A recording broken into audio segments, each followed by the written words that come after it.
Another day of strikes ahead as the rail workers failed to resolve disputes, causing misery for commuters. Good morning. It's 6 o'clock on Friday, the 16th of December. This is Breakfast on GB News with Stephen and Anne. Well, today, members of the RMT will walk out for 48 hours. It comes the morning after nurses took to the picket line for the largest action of its kind in NHS history, and it's not over yet. They'll strike again next week when ambulance workers will also join in. So today we're asking, do you support the strikes? And who do you blame for the winter walkouts? Find out when we reveal the results of our GB News People's Poll. And part 2 of Harry and Meghan's explosive Netflix series dropped yesterday, with US critics noting the couple showed no signs of surrender. We'll reflect what they had to say about the royal family, who remained dignified during last night's Christmas Carol concert. We'll ask if William and Harry can ever now heal the rift. And as almost half of us admit that we're being discouraged from using cash, we'll discover why banking hubs are opening around the country as thousands of high street banks close their doors. As ever, as you know, you can join in any of our discussions by emailing us gbviews@gbnews.uk.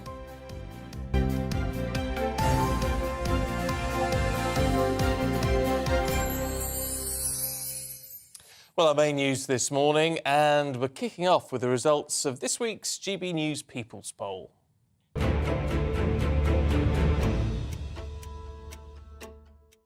Today marks the start of yet another rail strike as RMT union members walk out until the end of Saturday, hitting train services throughout England, Scotland and Wales. And we've asked whether you support the ongoing industrial action. 44% of you say yes, 29% oppose it, 14% say they're somewhere in the middle. And when asked who you blame for the strikes, 37% blamed the government, whilst 28% of the public are blaming the trades unions. Well, let's talk more about those results and the upcoming strikes. The former RMT Assistant General Secretary Steve Headley, who's here in the studio. Good morning to you. Good morning. I think this is a little bit surprising in the sense that didn't we get the sense last week from the RMT and the demands to meet Rishi Sunak and what have you, that perhaps analysts were telling us this was perhaps a sign that they were worried that actually the public were starting to turn against them a little bit? Well, I'm not really surprised at all, because I think everybody's in the same boat. You know, working class people have been hammered for 10 years, and they appreciate that people don't want to go out and strike and lose money. But ultimately, if inflation's rampant and mortgage prices are going through the roof and, you know, the price of food's going up, people need a pay rise in line with inflation. So that's got to happen, and people understand as well that the money that's been squandered in the NHS with the PPE scandal, where Tory ministers have been involved in those contracts and have benefited greatly from them. We're not taxing people, they're rich enough in this country. We're still allowing tax loopholes. We're allowing massive profiteering from the oil and gas firms. The money's there, but the money just has to be redistributed to working class people, because we're going to end up in a classic crisis of capitalism, where the concentration of wealth is so great that the top few percent have got that much money, and the rest of the people haven't got any money, that people won't be able to buy goods. And you can see that in the run-up to Christmas. You know, you can see people are not buying things the way they used to buy them last year or even the year before. And it's interesting as well that, I mean, whenever you watch anything on television news, you see the pickets. Yesterday we saw the nurses out, everybody driving past them, honking their horns in some sort of support. Do you feel that actually support is growing rather than weakening for the unions? I do, and I think that the attitude towards the nurses, which is just inexplicable. I mean, the government in Scotland, and I'm no great fan of the SNP, got the strikes called off by actually saying that they'll negotiate over pay. Down here, they refused to even negotiate. Similar way, there's been a deal done in Scotland on the railways. There's been a deal done in Wales on the railways. Now, I don't think those deals are good. Personally, I don't think they're good. But they've sat around the table with the unions and they've hammered out a compromise. So if they can do that up there, why not do it here? And I just think that Sunak's desperate for his miners' moment. He wants to take on the unions and wants to be seen to win.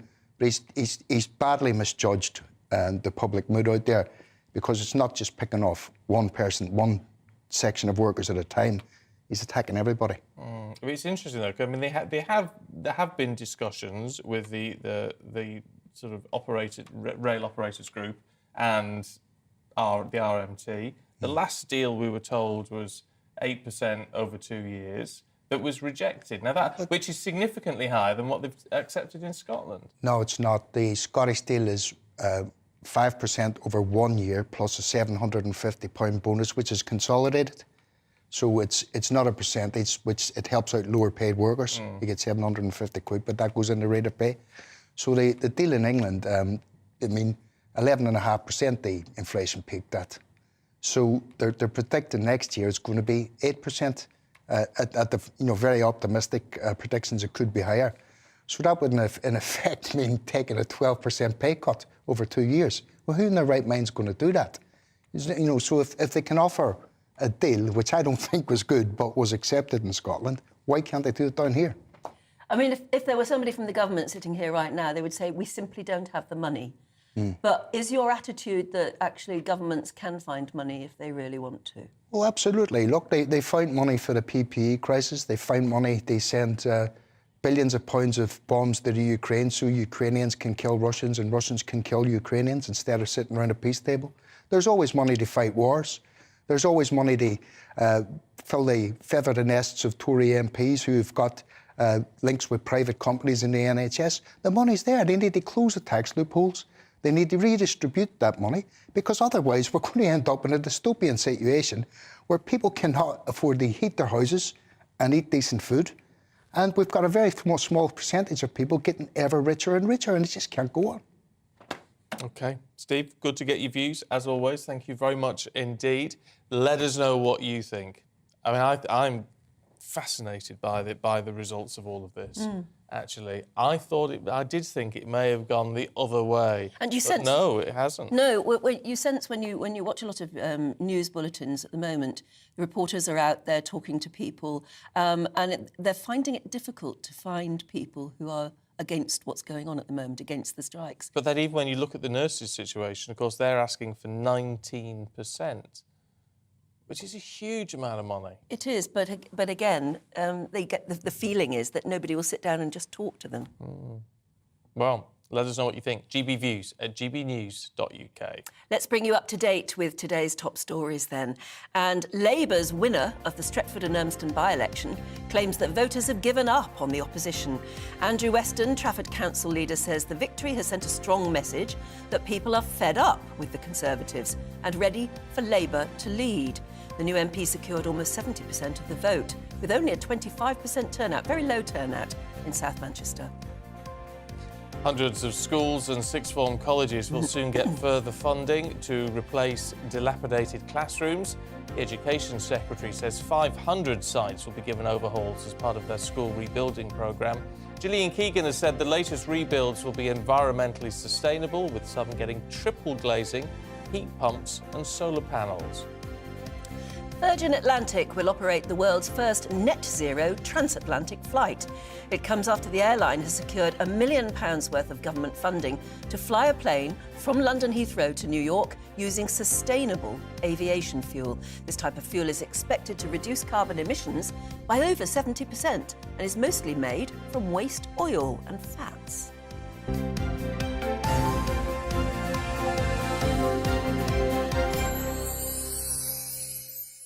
That's really rather fascinating. It is fascinating, and it's got to be the way forward. Really agree with that. However, you can't help but I mean, I know the research, the R&D into that sort of thing will cost a lot of money, probably more than the £1 million that the government stumped up.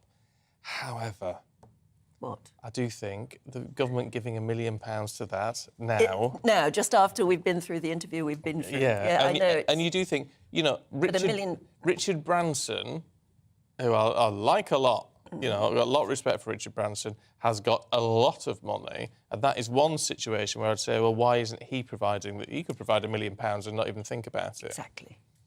Yes. I thought that myself as I was reading it out. Yeah. At the moment, is it really the right thing for the government to be giving him £1 million to do that? Even though it is very important research. Yeah. I mean, you sort quite groundbreaking, but as you say, he could cough it up himself. He could just pay for that himself. So I don't know. I'm torn. I'm torn about £1 million goes nowhere. It's pocket change as far as the government's concerned, and all these But extra it's costs. not a good look. But if if you add them all up, look after the pennies. However, if it's a fuel that could reduce carbon emissions by 70%, that suddenly makes flying okay, doesn't it? Really. Well, It's a future. It's the future. yeah, we've got to look at some way to deal with all of that. Anyway, look, back to the People's Poll, because it also touched on the monarchy off the back of H&M's controversial Netflix series. I feel like saying, who are they, don't you? I feel like saying, who are they? Not quite yet, but I know what you mean. Anyway, the poll found that 53% continue to support the monarchy, while 20% are in favour of an alternate elected head of state. It comes as William and Catherine shrugged off the drama as they attended a special carol service at Westminster Abbey last night in honour of the late Queen. In fact, there were lots of people in the crowd shouting to them, "We love you." And I think that must have been quite nice for them. Anyway, for the latest, let's find out what he thinks. The former royal correspondent Nicholas Owen joins us now. Hello there. Have you made yourself watch the last 3 episodes? I can't quite do that. No, I watch bits, and spinning forward is very helpful, isn't it, as well? Yes. But mostly it's a grind, I have to say. It's interesting. Someone said to me yesterday that they thought, whether you agree with him or not, they think William is at least telling Harry, he thinks telling his truth, right? And you can sort of believe the scenarios, if you like. Whereas, again, the Meghan thing, he just says, well, it's just all, she doesn't believe it. Too much of an actress. Oh, right, OK. Well, first of all, take Harry. Yeah, I suppose he is. He's determined now, isn't he, to reveal all the rifts, to talk about almost every member of the family that matters is now being embraced by what he's been talking about. And people have said to me yesterday a lot, well, at least he wasn't critical of the Queen, but Actually, he was. Yeah, exactly. There was even a little hint of that in the famous Sandringham summit when apparently William was screaming and the then Prince of Wales, now our King, was... according to Harry, saying things that weren't right, weren't true. Yeah. That's what he but said. the Queen sat there saying nothing at all. Well, he has managed to fire the gun in most directions now, hasn't he? Leaving out his grandfather, Prince Philip. He's the only person who seems to have emerged from this without being shot. But the implication about the Queen was that she just sat there and was actually putting the institution of the monarchy before family loyalty. That was his implication. Well, absolutely, but is anybody surprised? No, can you imagine the scene? Yeah, but I mean, that's what it's about, the survival of, as he says, he talks about the institution itself. Well, it is an institution, yes. And I just find it bizarre. You can imagine whatever grand room this summit took place in Sandringham, you can imagine, yes, the two brothers yelling at each other, because my son's in that situation. I mean, boys yell at each other, brothers certainly do. Yeah. Goodness only knows what he said about Charles lying, but you can imagine the Queen sitting in a corner on a chair, so I'm just thinking, oh no, this is... Please go away, yeah. Go away, go away, go away. Yeah. But Meghan, now this is very tricky, isn't it? That opinion poll of yours really struck me. I mean, 20% now thinking, according to your poll, that they would go for an elected head of state. Those are figures that people in Buckingham Palace and all the other places that matter for the royals, they better think a bit carefully about that. Been no response at all, no official response to any of this. We read about palace insiders think that and palace insiders. But when it comes to an actual official reaction, we've had none at all. Should there be? I think so, yes. Do you? But what could they say without inflaming things? Well, I think the flames are, frankly, the fire's out and running, isn't it? I don't think that matters very much. No, I think they should... I think William, in my way of thinking about it, should actually sort of state very clearly that he doesn't have... Recollections may vary, that wonderful phrase that the Queen used, perhaps it's time for that indeed, and sort of re-emphasise that they go on, the duty goes ahead.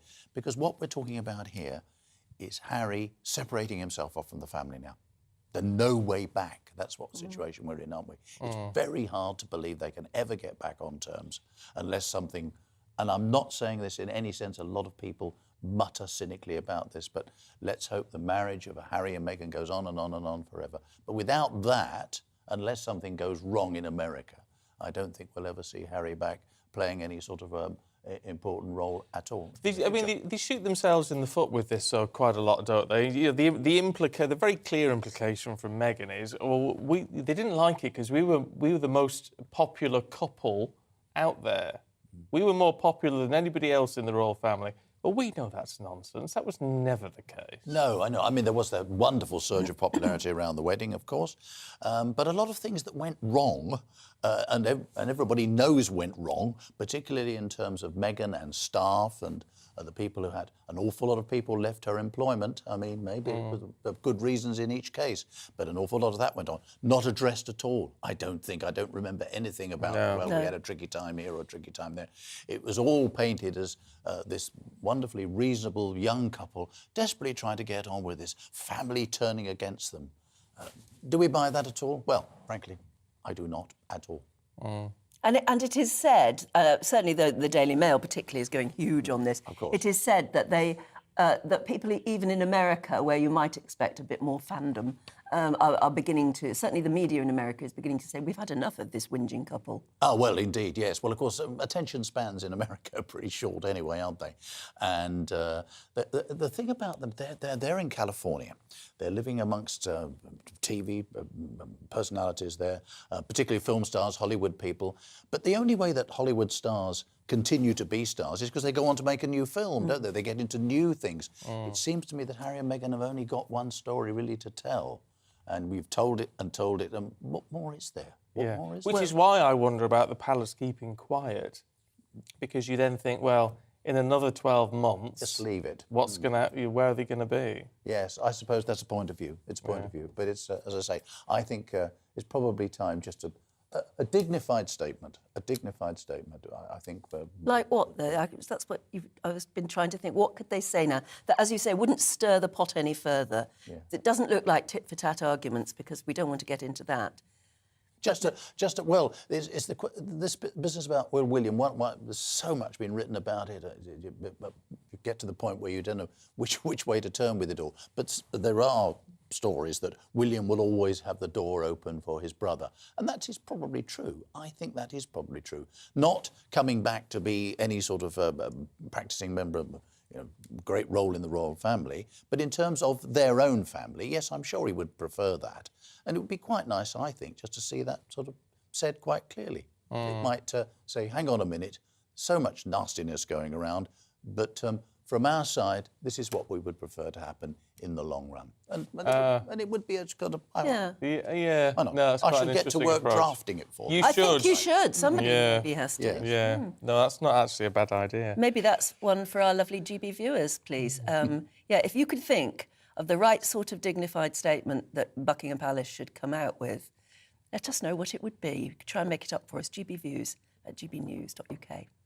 Nicholas, thank you very much indeed. Good to see you. We've got much more to come for you, including the introduction of banking hubs, as many people are struggling to get hold of actual cash. We'll tell you more after the weather. Good morning, I'm Alex Deakin, and this is your latest weather update. A frosty Friday out there with snow falling across parts of Scotland. Most of England and Wales will be dry today, but it is cold once more. That is about to change. Here's the bigger picture. High pressure is actually moving in across the south, but these weather fronts have been providing a mixture of rain, sleet and snow across parts of Scotland, and making for some treacherous conditions first thing this morning over parts of Scotland through the central belt. Snow falling for a time before turning back to rain as we go through the day. But we could see a fair few centimetres in some locations, certainly up over the mountains of western Scotland, several centimetres expected. Much of Northern Ireland dry, but some rain showers across the north. Most of England and Wales dry. Some fog around this morning as well. That will take a while to clear, but then plenty of sunshine. But temperatures yet again struggling to get much above 1 or 2 degrees Celsius. Now, wintry weather continues across parts of Scotland. More and more turning to rain at low levels, certainly, but more snow over the higher routes here, and everything could freeze up through this evening, so it may well turn icy. We'll see a few more showers just drifting into southern Scotland, then northern England overnight. So again, it could be icy. It's going to be a cold evening if you're heading out tonight. Temperatures by morning, again, well below freezing across England and Wales. A little milder further north, where we'll have more cloud. but still some showers coming in. And we'll have those outbreaks of rain, sleet and snow over northern England and North Wales during Saturday. Again, most of the snow on the hills, but some is possible at lower levels. Mostly rain, though, at lower levels. Snow coming in across the Highlands of Scotland throughout Saturday, but much of eastern Scotland and much of the Midlands, South Wales, southern England, dry and fine during tomorrow. Temperatures a little higher, 4, 5, maybe 7 or 8 across the southwest, and milder areas on the way for Sunday. This area of low pressure is moving in. It's going to lift the temperatures, but it is also going to bring some wet weather, and we could see a spell of heavy snow. See the Met Office website for the warnings.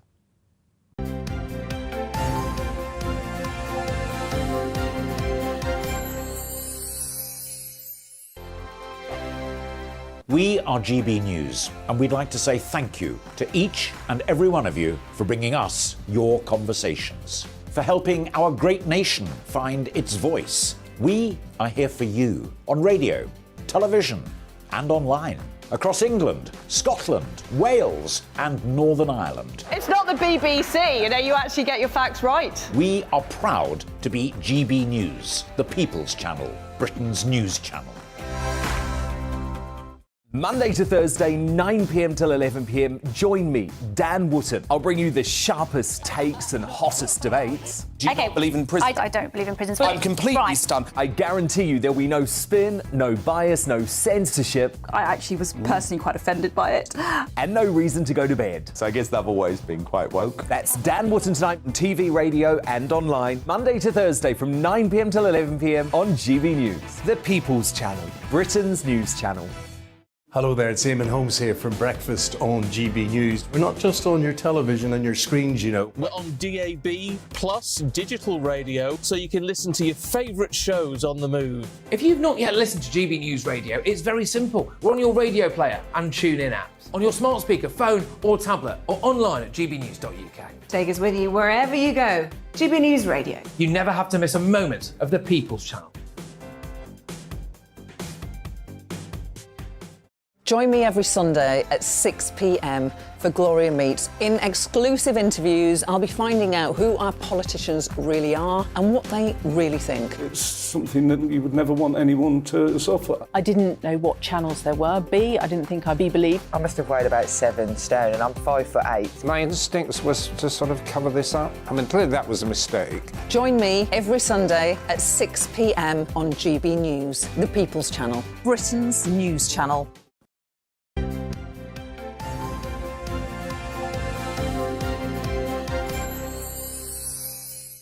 6:23, very nearly. You're watching and listening to Breakfast with Stephen and Anne. Now, according to a recent survey, almost half of us have visited somewhere where cash has not been accepted or has even been discouraged. And as the cost of living crisis continues, many find that using cash can help budget for essentials. It's not always easy, though. With the loss of individual banks and communities, there are now fewer than 6,000 banking branches across the UK. So the village of Cottingham in East Yorkshire has become one of the first places in the UK to open what they call a banking hub, following successful pilots in Scotland and in Essex. Our Yorkshire and Humber reporter Anna Riley went along to find out about it. I declare this centre, this hub, open. Woo! Fanfare and furore for the opening of Britain's newest banking hub. After the closure of all its banks, Cottingham in East Yorkshire has become the fourth centre in the UK to provide this facility to keep cash viable and allow customers to still access face-to-face banking services. The banks themselves will find it will actually generate more business and more money. The post offices will like it because it will bring people into the post office as well. So, so I think all told, it will work very well indeed. It's a clever answer to what was turning into a real problem, which is the absence of banks on the high street, the absence of access to cash, the absence of all the things that many of us have grown up with and are uncomfortable without. So it's a great idea, and because it's a great idea, the customer will make it work. The hubs are operated by postmasters, with banks providing staff on a rotating basis for all customer banking needs. Well, I like seeing somebody in person. Yes, it's Yeah, it's a different experience. I do like the human touch. I think it's still very important in this age, and I'm sure a lot of people in my age group will appreciate that they can still handle cheques with human hands. It's nice when you can go into the bank and think, oh, good, I can draw it out.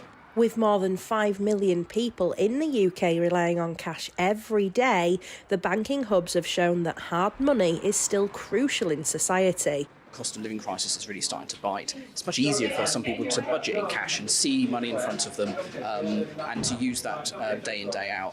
The other thing we see is while there's lots of customers who want to use cash, they need businesses that are willing to take it. And for that to work, a business needs an easy way of depositing that cash at the end of the day.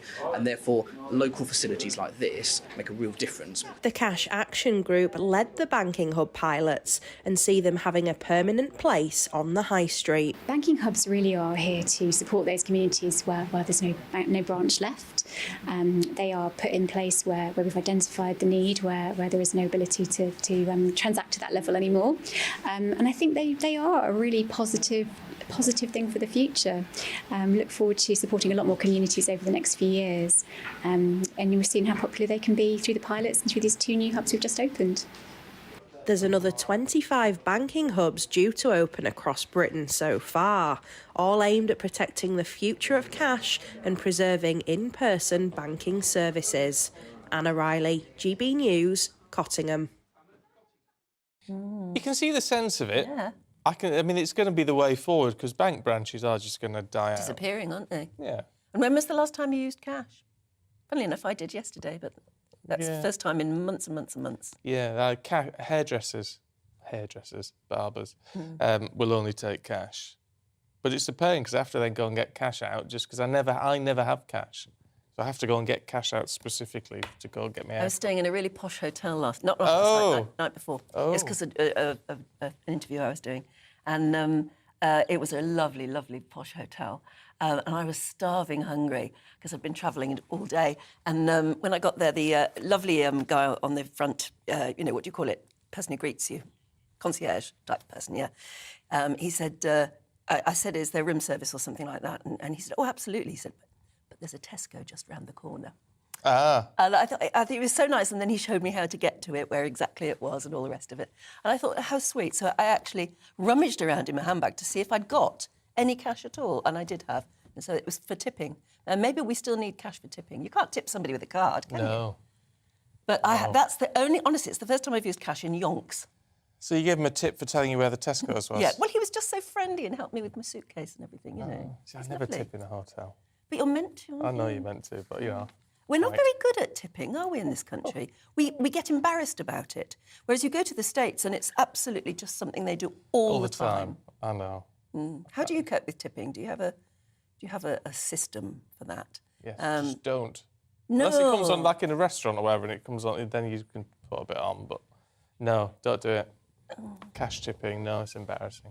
It is embarrassing, I agree, and I don't know why we're embarrassed about it. Why do we get like that? Because you think they're thinking you haven't given them enough. Oh, well, yes, you always think that, don't you? But yeah, you've got to get over that. Like I say, when you go to America, everybody expects to be tipped in America. So how do you cope? Love to know your view on that, gbviews@gbnews.uk. To have a pocket full of 20p pieces. Well, yes, actually, an older member of my family always had £200 in his pocket, always. What? For things like that, for tipping or for saying, this is my round, or, 200 quid? Always. He said he always carried 200 quid cash in his pocket because you need it for things like that. Blimey heck. Can't imagine that. No, I mean, he wasn't posh or rich or anything. In fact, he was from the north, and he used to say, we northerners always carry cash because you need it for those sort of things. I'm doing something wrong. There you go. Let us know what you think. More to come for you in a couple of minutes, including the papers with Liz Kershaw and Benjamin Butterworth.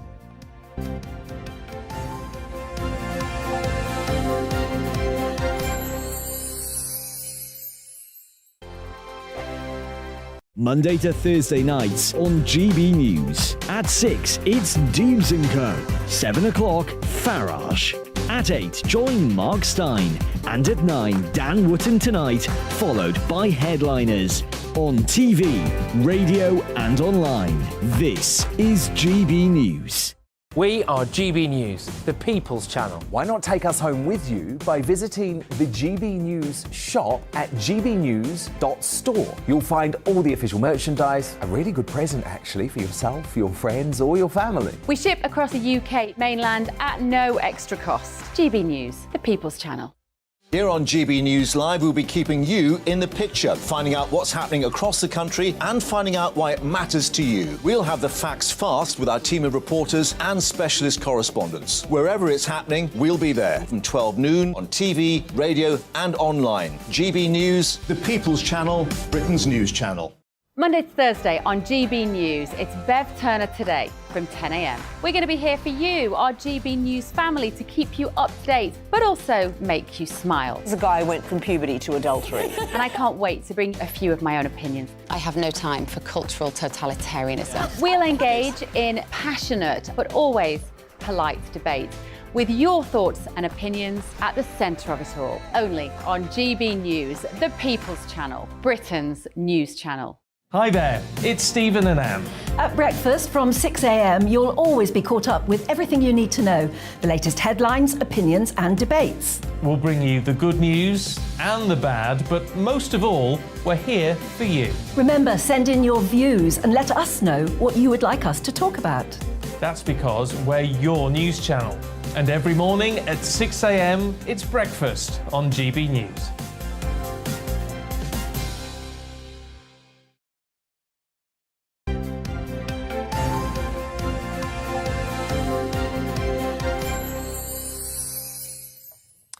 .31, good morning to you watching and listening to Breakfast with Stephen and Anne. We're looking Christmassy this morning. We've got the tree. Move the tree. At last, yeah. You know, they'd bunged it over there where you can't see it. So we thought, no, so we dragged it here. We did. We were very demanding this morning. But it it's looks got some better. hand-painted baubles, which is Oh, yes. So, should we take a look at today's front pages? Well, the Telegraph says that flu hospital admissions have jumped more than 40% in a week as the NHS braces for one of the worst outbreaks of the virus in recent years. The Eye has ambulance strikes, saying the NHS is under extreme pressure as 999 calls trigger an operational crisis. The Guardian says Rishi Sunak is under growing pressure to negotiate with the nurses after 4 Conservative former health ministers joined the plea for a way out of the ongoing strikes. The Mirror declares this is what compassion looks like and covers the story of 2 nurses rushing from the picket line to help a man who collapsed on the pavement. The Times run with Prince Harry's relationship with his brother. They say it may now be damaged beyond repair after he accused the Prince of Wales of screaming and shouting at him. And the Mail reveals battle lines were drawn yesterday between William and Harry. Should we have a look at the inside of the papers now? Joining us this morning is Benjamin Butterworth and Liz Kershaw. As ever, thank you very much. Looking rather Christmassy and almost as though you've just come in from a cocktail party. Well, one tries. Yes. The emphasis was on being warm on the way here this morning. You certainly look warm and cosied up. Thank you. Let's look at the NHS crisis then. You've been looking at it in the Eye. Yeah, it's front page and then inside the paper, double-page spread on this. The ambulance service is under pressure. Well, it's been like that for ages. And one of the reasons is the number of ambulances that are stationary outside hospital accident and emergency departments, not able to offload their patients because there's nowhere in the A&E, and there's nowhere in A&E because people are waiting there and on trolleys and in cubicles trying to get onto the wards. And more than 13,000 patients, the article says at one point, in hospital beds are medically fit to be discharged, up more than a quarter from the same time last year, but there's just nowhere for them to go. There's a chronic lack of social care. Well, quite a few homes have closed down, haven't they, during the pandemic and since. It's ridiculous that that's private sector and, it's reliance on market forces when there's a real social need for that. Well, that's one reason the ambulances. And the other is the sheer demand. I mean, this is astounding. North West Ambulance Service said it had 600 people waiting for an ambulance at one point. So your mum's fallen down the stairs, or you know, your child is visibly distressed and possibly has something like meningitis, and you're waiting 600 people and around 100 ambulances queuing outside hospitals. It's just unsustainable, isn't it? It is already. It is. Yeah, without any strikes. Without there being any strike yet. Yeah. Well, meanwhile, within all of this, the Express looking at the nurses' strike and saying, well, actually, senior Tories want the government to sit down with the RCN and actually, you know, get something sorted. Yeah, so Sir Jake Berry, who was the chairman of the Conservative Party, has written in the Daily Express to say that Rishi Sunak should sit down with the Royal College of Nurses. But you know, I think sitting down is rather euphemistic. You know, they were offered, the nurses, a 4% pay rise earlier this year. Now, we know that inflation, the amount you pay in the shops, is about 14%, and the other measurement is about 11%. And so, you know, it's all right for him to write in the Daily Express, sit down with them, but I think they're going to need an awful lot more money to get to that point. Well, is that why the government's refusing to sit down with them? Because they're just, I mean, they keep saying we haven't got the money, and the 19% does seem a huge increase. Yeah, so 19% was the request, which is, you know, that retail inflation figure plus 5%. But I think that's also partly because they've had below inflation rises in their wages since 2010. And so I don't think anyone, including Labour, as well as the Tories, thinks that 19% is a practical offer to make nurses. But it would take them back to if they'd been given inflationary rises for 12 years. And so I think they're making quite an important point there, that when the times weren't quite so bad, they weren't exactly rosy, they were getting effective pay cuts. And now when things are seriously tough, they can't pay for this. You know, a quarter of hospitals have food banks for the nurses. That's clearly not a sustainable situation. And the nurses on the picket lines, though, are saying, look, it's not just about pay, it's also about staffing levels that are making our jobs almost impossible to do. And that's where, surely, it is ultimately the job of the Prime Minister to get somebody to sit down and just talk with them. Yeah, exactly. But I actually think, you know, while at the moment it's in Rishi Sunak's desk, this is a problem that we should have seen coming, because aside from not giving them inflationary rises, we have a changing population demographic. We have, and will continue to for about 10, 15 more years, have an ever bigger percentage of elderly people who get sick more frequently, who need more health care, and we don't seem to have prepared for that properly. Can I just say, just to put things into perspective, as I was saying last week, it's not just this happening in the UK.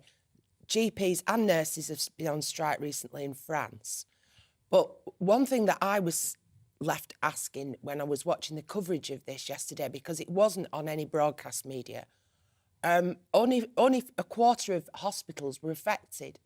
So from the screaming hysteria in the news, you'd think that all nurses had walked out. And if you looked at the list of hospitals that were actually affected, it was quite striking. So, for instance, let's look at the Red Wall, as it was called at the last election. From the Liverpool to Hull, all the hospitals in Merseyside were affected. The nurses were on strike. None in Greater Manchester. So that's Manchester, Stockport, Rochdale, Oldham, Bury, Bolton. None. None were affected in places like Blackpool or Blackburn. They were on strike in Leeds at the teaching hospitals, but nowhere in York or Hull, nowhere in Lincolnshire, right down the coast, Norfolk, Suffolk, Essex, Kent, the hospital where the migrants were taken to after the awful incident in the Channel the other day, Ashford, not affected by the strike. So I have to ask myself, why are 3/4 of nurses not on strike if they feel so strongly about it? It's a genuine question. And the other thing is, I had tweets yesterday, because I tweeted this list that was in one of the newspapers, who's actually on, where a hospital's affected in England. And people were saying, oh, I've got kidney cancer, Liz, and I've been for my regular treatment today. And somebody else said, our hospital, Hull Royal Infirmary, they're all working there. Somebody else said, I've just been into the hospital and the nurses there don't want to strike. They want nothing to do with this. So before we all get our knickers in a twist, can we just have some clear facts and an accurate representation of what is going on? across England. Scotland's different. They're negotiating with the government, Parliament of Scotland. Wales, all but one trust is affected. Similarly in Ireland, but across England, it's very patchy. So I'm genuinely is the asking media why. then blowing this out of proportion? I don't think the media is. It's easy for the media to go and join a picket line, film the cars hooting as they pass. Yes, I'd like nurses to get a 20% increase, but I think the media is misrepresenting the power of this industrial action because it's only a quarter of the union nurses that walked out. I mean, I think one of the reasons for that is that they said that any essential or emergency care will still be covered. And so that must be a huge proportion of the nurses. And that's something they agreed to at the I'm not outset. talking about... I'm talking about actual hospitals that are untouched, 75%. So where I live, I'm between two. So Northamptonshire Hospital Trust, that is on... That was... Nurses were taking strike action. Milton Keynes, no.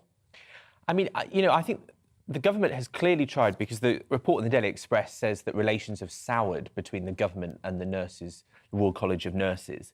And I think that, actually, and your poll suggests this morning regarding, I think was it the strikes with the trains, is that public support isn't really on the side of the government with this. And so, I fear that if the government isn't sitting down with them and they've had this first strike in their history, then you're probably going to have another one, which, maybe more of them will go out on strike if it gets worse. And that's why I think, this guy this Tory MP in the Daily Express is probably right that they need to sit down because, right now things are starting to get difficult in the NHS. In a few months, if they do this again, it's going to be even worse. Well, if you're a non-striking nurse, get in touch this morning. GBNews at GBNews. And why aren't you doing it? And can I just say on the railways, the people I'm very keen on trains and support the use of trains. And I'd just like to say that the people I've spoken to who support the strikes, my female friends, the biggest reason for them supporting the rail workers in strike is for their personal safety as a passenger. They don't want to see guards being scrapped. They want people in ticket offices. They want members of staff to be around. And that's the prevailing reason why they're supporting the strikes. They're not really discussing the pay. And so briefly, where I live, we've still got a hospital operating. We've got trains running to and from London.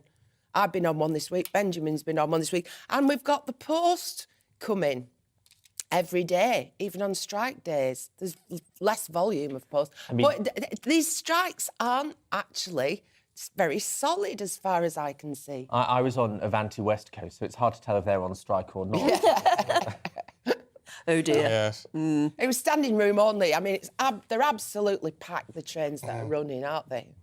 It is, and mine was delayed, so I got in at 2 a.m. But as your guest said earlier, there's a lot of money disappearing in all these places, and I think we need some explanations. And the staff at the bottom deserve a bit more when things are so tight. Let's have a look at the Mail. Harry and William.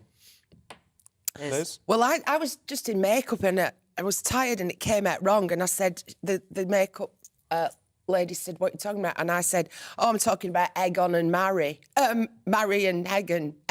Harry and Meghan. And I think I'm going to stick with Egon and Mary, because I think that just about sums it up. Does so, yeah. Well, I've not watched any of it. I've seen the trails. I've seen all the reportage of the content. I just put out a tweet last night saying, me and my brother had a big row 2 weeks ago, and my dad once told me off. Yeah. I haven't got any black and white film footage of it, but is anybody willing to give me 80 million quid? Yeah, and my gran just sat in the corner and let it happen. Because who's not had those? It's all it just seems so, inconsequential to me. I mean, it's just, grow up. Well, yeah, I have to say. Grow a pair and enjoy your life in Montecito, which people can only dream of. Yeah. Yeah, I mean, there's a moment in the documentary, and I haven't watched it all because I don't want to, but there's a moment in it where Meghan and Harry are sat there and she picks up her phone and she goes, oh, Beyonce has just texted me. And then Harry goes, faux excited. And then he says, why don't you call her? And she goes, oh, no, she just says that I'm here to end generational trauma and that I'm a hero for doing it. I mean, it's so conceited and fake. And that's what frustrates me because, Meghan and Harry do have a platform to talk about and bring people on a journey about some of these issues. Of course she's faced racism. Of course there are things in this country that we don't recognise about ourselves that it might be better if we did. And they're throwing that all away to be these sort of faux saccharine celebrities in the US. And that's why I think polling both there and here says that they're not that popular. I mean, Obama's birthday is coming up. I don't know if you're invited, but... oh, hang on, the phone's ringing. It's Barack himself. That's my phone, Liz. But Harry and Meghan have not been invited to the former Apparently, a lot president's of their birthday. former showbizy-type friends are sort of distancing themselves slightly from it. Yeah, exactly. I mean, Howard Stern, who's a big Liberal radio host, was rather disparaging about the first 3 episodes of the documentary. And so that says that, it's easy to be scared about the damage this is doing, and it is doing some damage to Britain's reputation. But I don't think people are falling for it in the way that you might have the worst fears. Well, let's hope not. Let's have a look at The Guardian, should we? More claims of bullying. Yes, this is interesting. In Dominic Raab's office, Benjamin. Because obviously there have been this sort of cloud of, did he, didn't he, is he not a bully in any way? But now they've done a sort of survey within his own department. They have, and Ministry of Justice and a third, 10 of 33 staff, say that they've been on the receiving end of bullying in this survey, which was leaked to The Guardian. Not by him, necessarily. No, just a sort of culture within the office. But there are 8 personal formal complaints against him. So, you may be able to... Those numbers may add up to some degree. And I think that, he says he refutes it and says he's going to fight these complaints. But I think, he's clearly something has arrived if 8 people have made formal complaints. And it's not really in civil servants' usual nature to do this. It seems a bit familiar at the moment because you had one against Priti Patel as well, and you had them against Gavin Williamson, who was every job under the sun. But yeah, Dominic Raab has now had this come out, and look, he denies it. But I think that, this suggests that maybe he's not the easiest person to work with, to put it politely. Or it's part of a concerted effort to get rid of democratically elected people, going back to Boris and several others that you just mentioned, Benjamin, in between. Let's just... It's one of those slurs that once it's said against you, it's very difficult to disprove, and it may gather momentum of its own. All I can say is that he's a 6th Dan at karate. Is he? He could kill you with one blow. So I think if he shouted at you or threw a tomato, you got off lightly. But I mean, I think we should be bothered by bullying complaints of people of such high office because, you need the best interests and the best quality discussions between these people in order to run the country and help the rest of them. But they're going to be tough, aren't they? They're going to have to be tough people to do the job. Yeah, but I mean, look, I just don't believe that senior civil servants aren't tough themselves. I think they know the difference between bullying and toughness. And look, clearly I don't know the details of the claims like you don't. But I think this is pretty serious. I mean, you heard them against Gordon Brown. You remember back when he was Prime Minister, yes. There was a massive story where a anti-bullying charity had complaints against him throwing a mobile phone. So, it's not unique to the Tories, but I do think it's not good governance. And often it's women on the receiving end of it as well. It can be particularly targeted. I don't know about Dominic Raab, but, the misogyny comes into it. And I think these are things we should be bothered about because no workplace, whether it's Downing Street or anywhere else. Well, the biggest bully I ever encountered in BBC management was a woman. So it's not unique to men. No, but the trouble is, if it's a boss of a department, you can create a culture where other little bullies come up as well. It enables bullying. And that's wrong, isn't it? It has to be stopped. Now, what's the Telegraph saying about social media, Liz, of which you are a proponent? Well, it's a bit of a non-story, in my opinion. It's a front page little box and then it goes on to page 2. So parents will no longer have the onus upon them to monitor their kids' activity online and to filter things out and block stuff. The social media companies will be responsible and could face heavy fines if children are subjected to stuff on self-harm or sexual consent, etc. So the big proviso caveat is... how do you work out how old somebody is?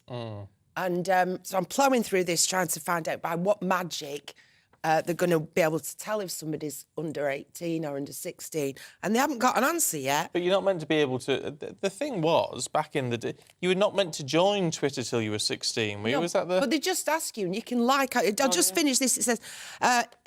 Andy Burrows, former head of online safety at the NSPCC, warned it would depend on tough age verification where standards have yet to be spelled out.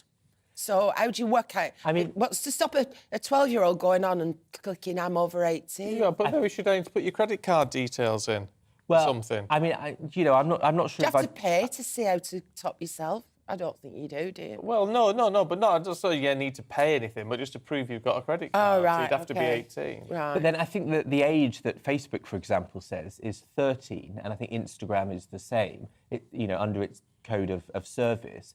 And so, I think there are plenty of parents who know that their kids have these social media platforms before then because they're under an awful lot of pressure from their peers at school.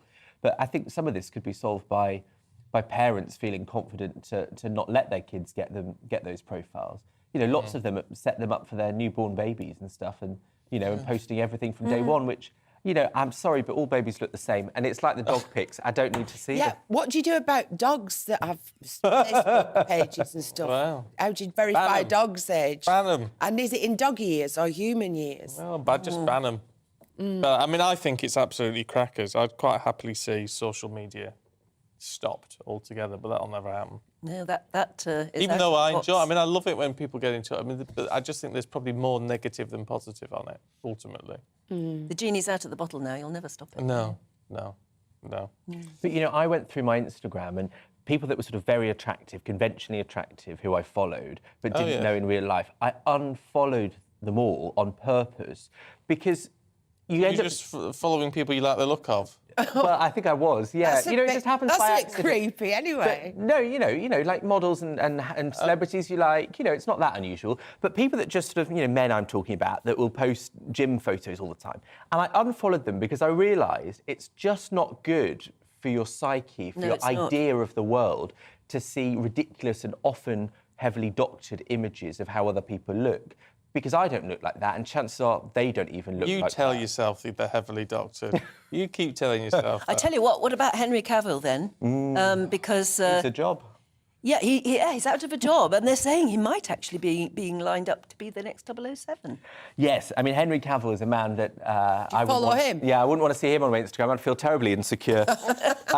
So he has been Superman for some years, and he announced recently, at the approval of the studio that makes it, that he'll be back as Superman. And now, awkwardly, he had to take to Instagram to say he's no longer got the job. It's unclear why. He put sort of a humble explanation that, people change their minds and it's been a privilege to be a part of Superman. The question is, has he just been made James Bond? And you can't be 007 and Superman, of course. So maybe the cat's out of the bag, but it's very hard to tell. Would he make a good Bond, do you think? I think, well, he went up for Bond before, didn't he? Oh, I didn't know that. He went up for Bond before, and they said the actors, they always, when you audition for Bond, I can't think what it is. Did you do that? But you Is that all, how you know? That's how I know. Yeah, you always have to. It's always the same scene from donkey's years ago, which involves walking out of a shower in a towel. And they said, yes, really? No, this is true. And they said to Henry Cavill when he did it, it was quite a few years ago, yeah, you're looking a bit chubby. Oh, I know the one you mean. Scottish fella Bond did it first, didn't he? Sean Connery. Sean Connery. Oh, yes. Sean Connery. So he said, yeah, you're looking a bit chubby, and so he didn't get the part.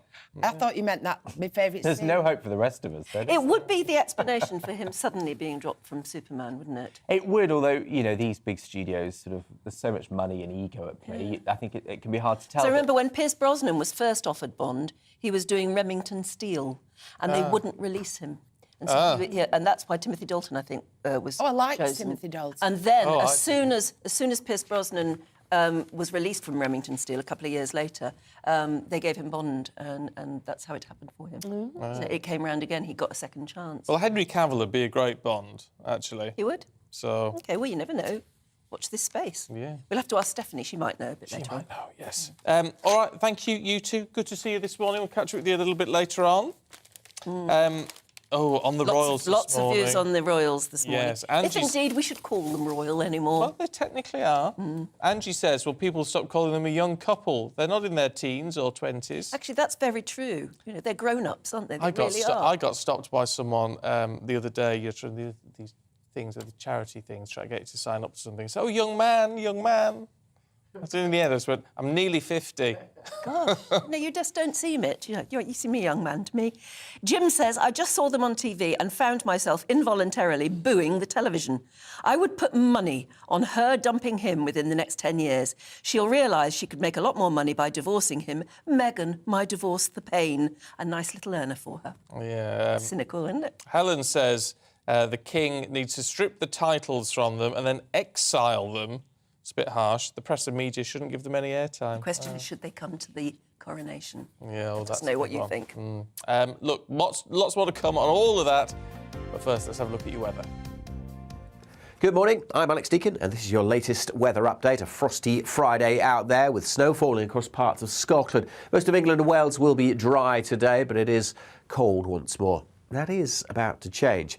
Here's the bigger picture. High pressure is actually moving in across the south, but these weather fronts have been providing a mixture of rain, sleet and snow across parts of Scotland, and making for some treacherous conditions first thing this morning over parts of Scotland through the central belt. Snow falling for a time before turning back to rain as we go through the day, but we could see a fair few centimetres in some locations, certainly up over the mountains of western Scotland, several centimetres expected. Much of Northern Ireland dry, but some rain showers across the north. Most of England and Wales dry. Some fog around this morning as well. That will take a while to clear, but then plenty of sunshine. But temperatures yet again struggling to get much above 1 or 2 degrees Celsius. Now, wintry weather continues across parts of Scotland. More and more turning to rain at low levels, certainly, but more snow over the higher routes here, and everything could freeze up through this evening, so it may well turn icy. And we'll see a few more showers just drifting into southern Scotland, then northern England overnight. So again, it could be icy. It's going to be a cold evening if you're heading out tonight. Temperatures by morning, again, well below freezing across England and Wales. A little milder further north, where we'll have more cloud. But still some showers coming in, and we'll have those outbreaks of rain, sleet and snow over northern England and North Wales during Saturday. Again, most of the snow on the hills, but some is possible at lower levels. Mostly rain, though, at lower levels. Snow coming in across the Highlands of Scotland throughout Saturday, but much of eastern Scotland and much of the Midlands, South Wales, southern England, dry and fine during tomorrow. Temperatures a little higher, 4, 5, maybe 7 or 8 across the southwest, and milder areas on the way for Sunday. This area of low pressure is moving in. It's going to lift the temperatures, but it is also going to bring some wet weather, and we could see a spell of heavy snow. See the Met Office website for the warnings. We are GB News, the People's Channel. And right across the United Kingdom. You can find us on Sky Channel 512. Virgin Media Channel 604. Freesat Channel 216. Freeview Channel 236. And YouView Channel 236. You can also take us with you on DAB Plus Radio. With the GB News app and at the website gbnews.uk. We're absolutely everywhere. Come join us on GB News, the People's Channel, Britain's news channel. I'm Michael Portillo. Join me on GB News on a Sunday morning for topical discussion, debate, arts and culture, and sometimes even some ethical dilemmas. I don't always agree with you, Michael. Michael Portillo, Sundays on GB News, the People's Channel, Britain's news channel.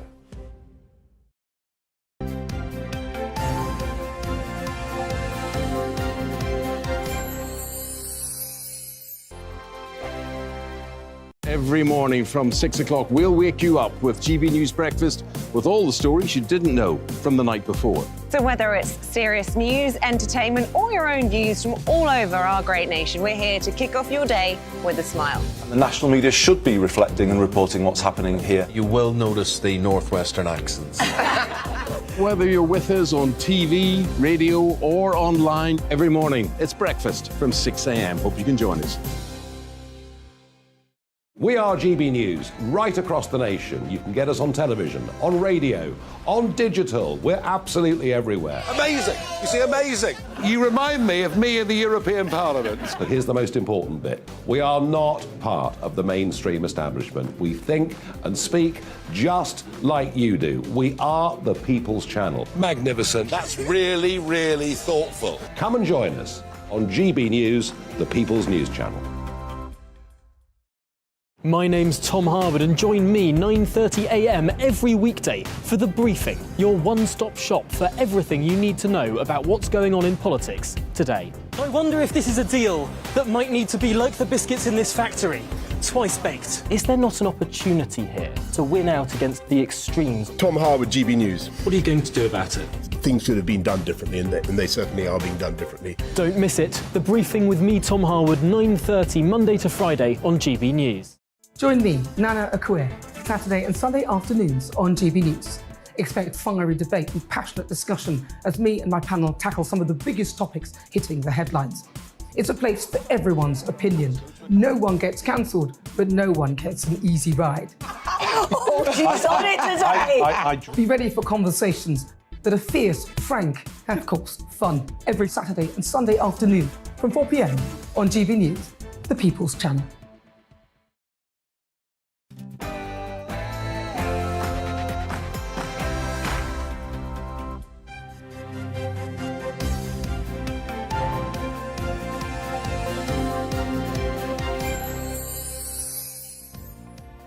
Another day of strikes ahead as the rail workers fail to resolve disputes, causing misery for commuters. Good morning to you. 7 o'clock on Friday, the 16th of December. This is Breakfast on GB News with Stephen and Anne. Members of the RMT union are going to walk out this morning for 48 hours. It comes the morning after nurses took to the picket line for the largest action of its kind in NHS history. And it's not over yet because they're going to strike again next week. Ambulance workers will then also join in. So today we're asking, do you support the strikes and who do you blame for all of this? Find out when we reveal the results of the GB News People's Poll. And part 2 of Harry and Meghan's Netflix series dropped yesterday, with US critics noting the couple show no signs of giving up. We're going to reflect on what they had to say about the royal family, who remained dignified, it has to be said, during last night's Christmas Carol concert. And we'll ask if William and Harry can ever now heal their rift. And as almost half of us admit that we've been discouraged from using cash, we'll discover why banking hubs are opening around the country as thousands of high street banks close their doors. I'd love to hear from you this morning. Loads of you getting in touch on cash. Actually, you're big cash fans, so it would seem. If, like me, you're not a cash user, join in the conversation as well. gbviews@gbnews.uk. But now, let's kick off, should we, with the People's Poll.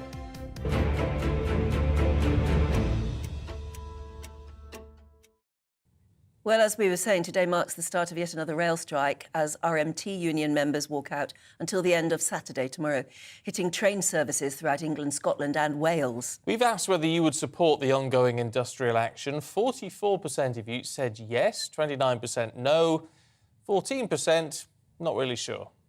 And when asked who you blame for the strikes, 37% blamed the government, 28% of the public are blaming the trade unions. Well, let's talk to academic and professor of politics, Matt Goodwin, who joins us now. I mean, it's a fascinating poll this week, Matt. I mean, as I was saying earlier on, I would have perhaps thought that the figures may have been the other way around. Well, good morning, Stephen. Well, I think the polling is pretty consistent with what we've got in the national story from other polls and so on. There is some pretty significant support for the strikes in some parts of the country. That's especially true among Labour voters, for example. But at the same time, it's also true that Rishi Sunak and the government are clearly being blamed more than any other factor for these strikes. And I think politically, that's where the real challenge is for Rishi Sunak. Some of your viewers, Stephen, will remember the 1970s, where, of course, the Labour Party was blamed widely for the industrial chaos, which, of course, set the stage for Margaret Thatcher. This time around, it's Rishi Sunak and the Conservatives who are, more than anybody else, being blamed for the chaos in Britain. That's right. And it's when we asked who you blame, it's very clearly people, whether or not they actually blame the government, they certainly feel disgruntled that the government's not doing enough to just end all this misery. I think that's right. I think what we're seeing, not only this week, but in all of our polling, is a sense among people that Britain isn't really working at the moment, that we've got these strikes, that we've got a sort of struggling recovery from COVID, that we've got inflation, that we've got a cost of living crisis. And if you look at all of that, it's really bad news for an incumbent government. We know that strikes tend to reduce support for the government at the next election. We know that from lots of other countries. We know that inflation and the cost of living crisis tend to really hurt whoever is in power. And now we can see clearly that not inflation, not trade unions, not workers, but the government is taking the bulk of the blame for this chaos. And that is going to, I think, hurt Rishi Sunak.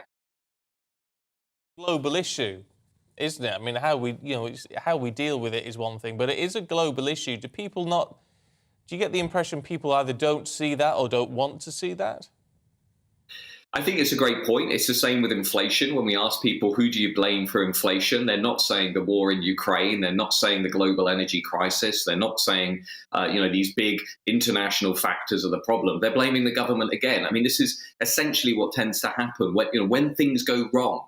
Whoever is in power tends to get the blame. That's also true, while we're here, Stephen, about the small boats. Even though it's the Conservative government this week, as we've seen, that's been trying to put in action a plan, it's the government that's still being blamed for that particular crisis. And so what this is bringing about, I would suggest, is a perfect storm for Rishi Sunak, who will be going into this Christmas season, no doubt, hoping, praying that 2023 will be a little bit easier than the last 6 months of 2022.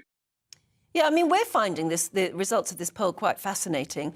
And there's no doubt the trades union, we were talking to a trades unionist earlier on, also found it really interesting that the public still seem to be supportive, or at least understanding why they're going on strike. Do you think the politicians actually take any notice?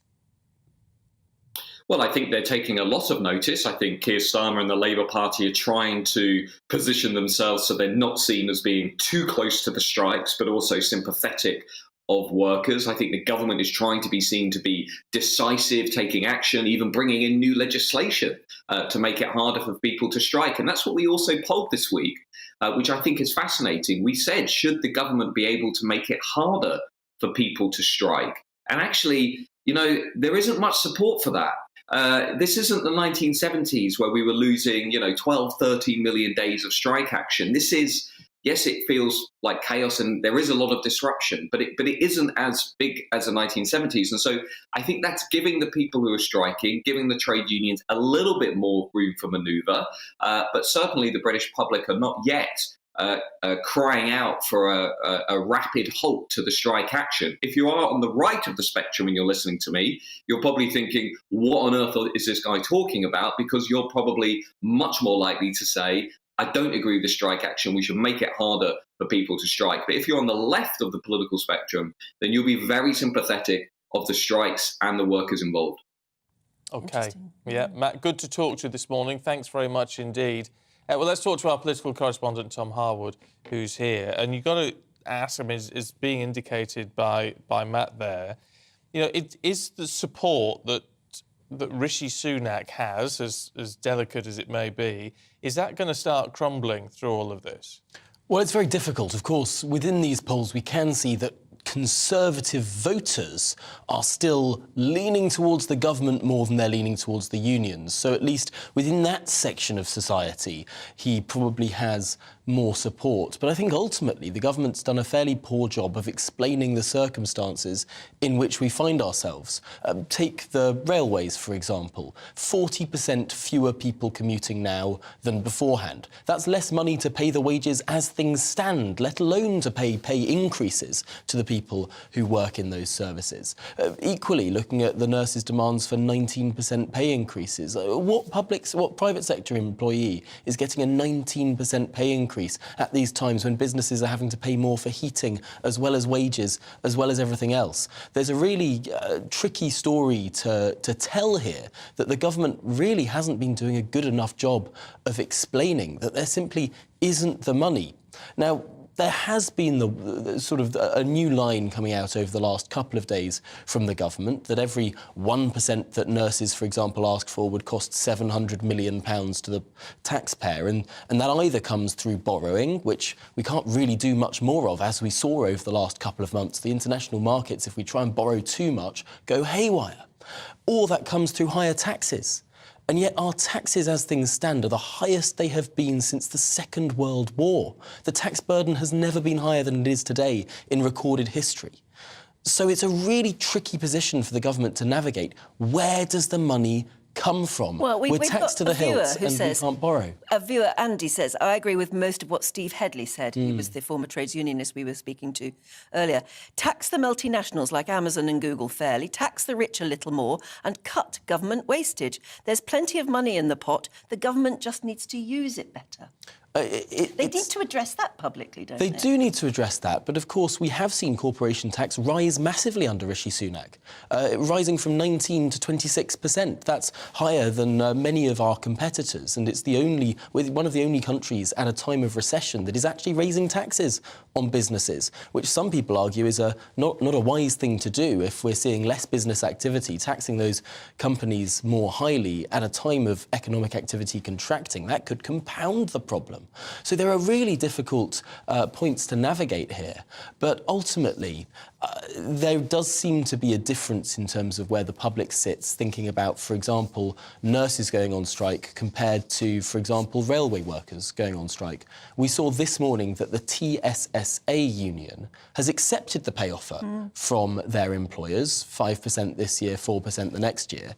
Now, that's different from where the RMT sit, for example, but it does start to show that there is some reasonable middle ground to be found here. Some of those who work in the railways are accepting these new pay offers from their employers. And it is interesting also this week to have seen that the RMT, who vote on their strike action, they had another vote on a pay offer from their employers, which found that, unlike in the summer when 92% voted to continue with the strike, that fell down to just about 60% who voted to continue with the strike. So even though a clear majority still want to strike within the RMT, the movement seems to be heading towards finding some sort of solution.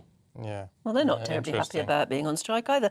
It's interesting. Another of our lovely GB viewers says, Jeff, morning, Jeff, says, my wife is a non-striking nurse.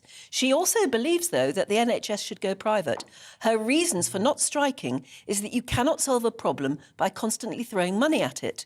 Certain jobs need to be gotten rid of and the money reinvested back into the NHS. It's just a huge task, that, isn't it? It no is. One's brave enough to do it. It is a huge task, and also I think we should probably speak about how much money the NHS has. Going into this year, the NHS will be funded by about £180 billion. Now, back in 2010-2011, it was around £130 billion. 130 to 180 billion pounds in real terms, today's prices, inflation adjusted. That's the most enormous increase in tens upon tens upon tens of billion pounds more going into the NHS. And yet people aren't seeing the results for that money. There's got to be a broader conversation. Even the Shadow Health Secretary for the Labour Party is saying this. You can't just pour money in without expecting some sort of reform in return. And I think that's really where perhaps all politicians have been too afraid to go for the last few years. Yes, well, maybe this is going to force How about this one? Richard says, my wife works for 111 and has done for the last 8 months. In this last month, she has saved 2 elderly people's lives, one only on Thursday of this week. She loves her job, would never leave it. She works full-time all day Saturday and Sundays, and she receives the amazing amount of £11.11p per hour. The cleaner that cleans the toilet in her building gets paid £10.90. So for me, there lies the problem, a lifesaver on £11.11p an hour. How do you judge the value of what someone is doing, though, like that? I mean, I don't... And the NHS is the biggest employer in the UK, isn't it? It is. It's one of the biggest employers. Aside from, I think, the Chinese army, it might be the biggest employer in the world. Is that right? My goodness. But that just shows if an agreement is reached in one sector of the NHS, then every other sector will... Well, this is the issue. For every 1% pay rise that that nurses and that pay band within the NHS ask for, that's £700 million for the taxpayer to find. That's the number that the government has been using for the last couple of days. It is the most remarkable figure, and you can see why even small pay increases that are asked for can actually be adding up because there are so many of these people in this group. It adds up to a huge amount of government expenditure at a time when there's no money in the kitty. That Stephen says exactly the same thing. Because of the NHS pay grading system since Agenda for Change, if the nurses get a big % pay rise, all NHS workers would get the same rise. The grade is the same for all staff. Cleaners, porters, nurses, clerical staff. All staff on a band 5 would get the same rise. That's a lot of people, isn't it? It's a huge number. Doesn't mean they don't deserve it. But... No. Tom, thank you. It's a really tricky one. It's looking at the big. It's how you look between the bigger picture and the individual picture on all of this, which doesn't necessarily help you if you're running out of money. No. But that's what the government has to do. 7:14. Let's bring you up to date then. And 4 people are in a critical condition after a suspected crowd crush at the Brixton O2 Academy in South London. Police called there last night, following reports that a large number were trying to force their way in. Of the 8 people taken to hospital, 4 are still in a critical condition. We were showing pictures there of the Labour by-election overnight. Anyway, the Prime Minister has held talks with Northern Ireland's political leaders in an attempt to end Stormont's suspension. Rishi Sunak is in Belfast there for the first time in his premiership. He'll also use the 2-day visit to promote the government's investment in shipbuilding in the city. Hundreds of schools and sixth form colleges are going to get funding to replace dilapidated classrooms. The Education Secretary says 500 sites will be given overhauls as part of their school rebuilding programme. Gillian Keegan, the Minister, has said the latest rebuilds will be environmentally sustainable, with some getting triple glazing, heat pumps and solar panels.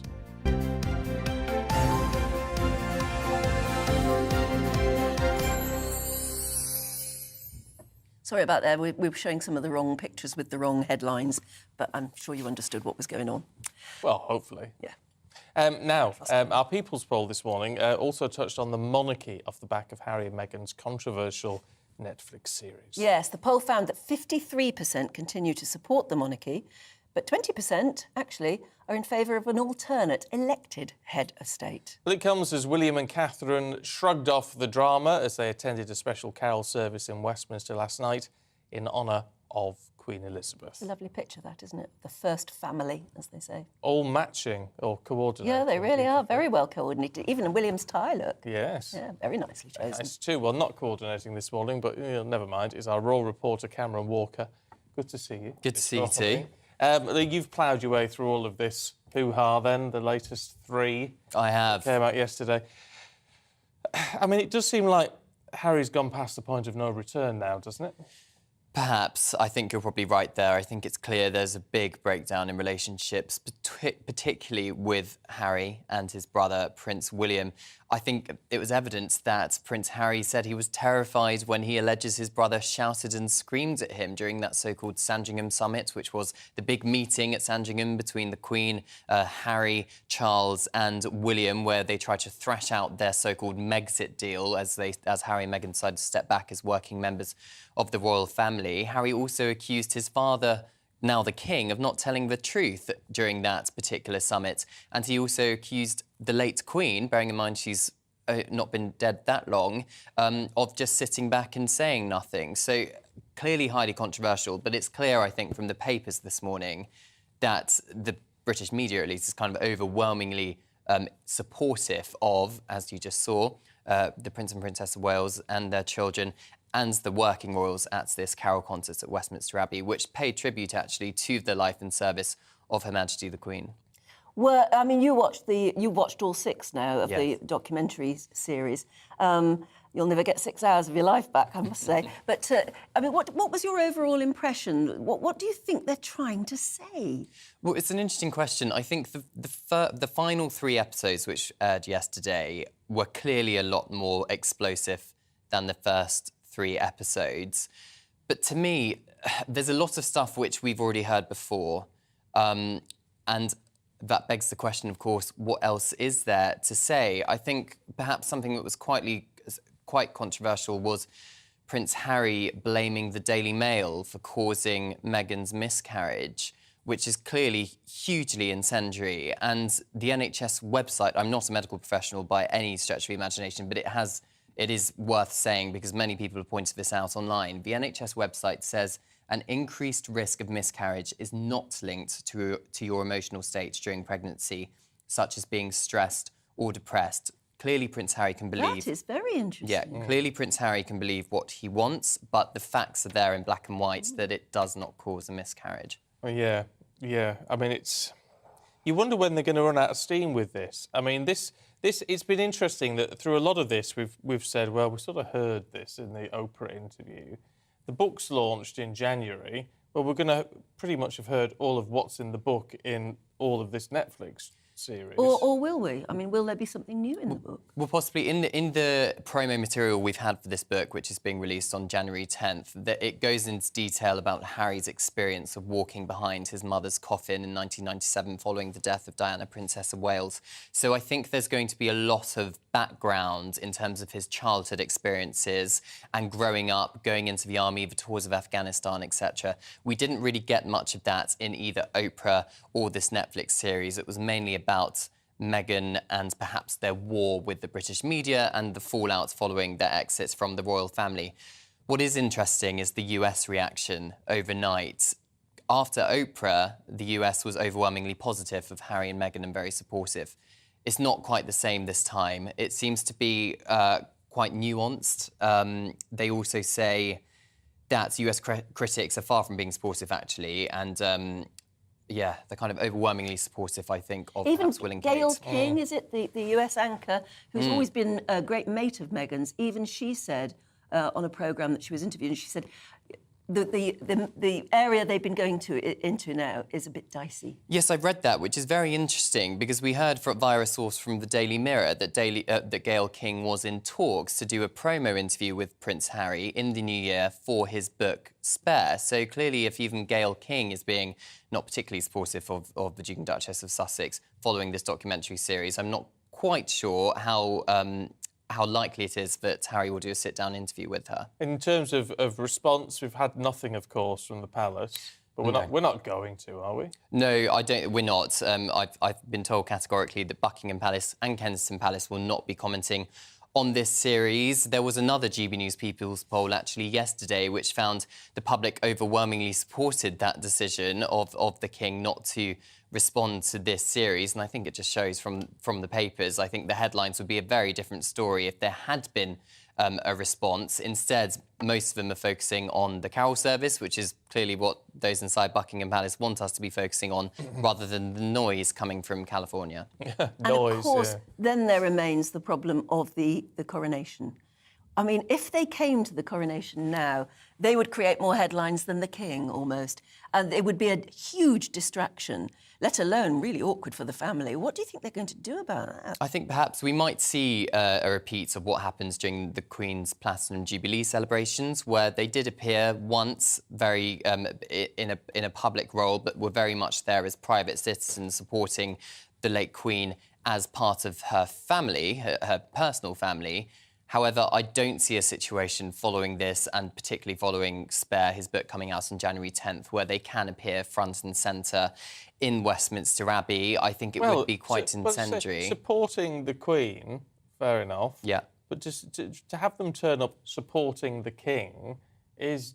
I mean, he's just called him a liar. I mean, please. I mean...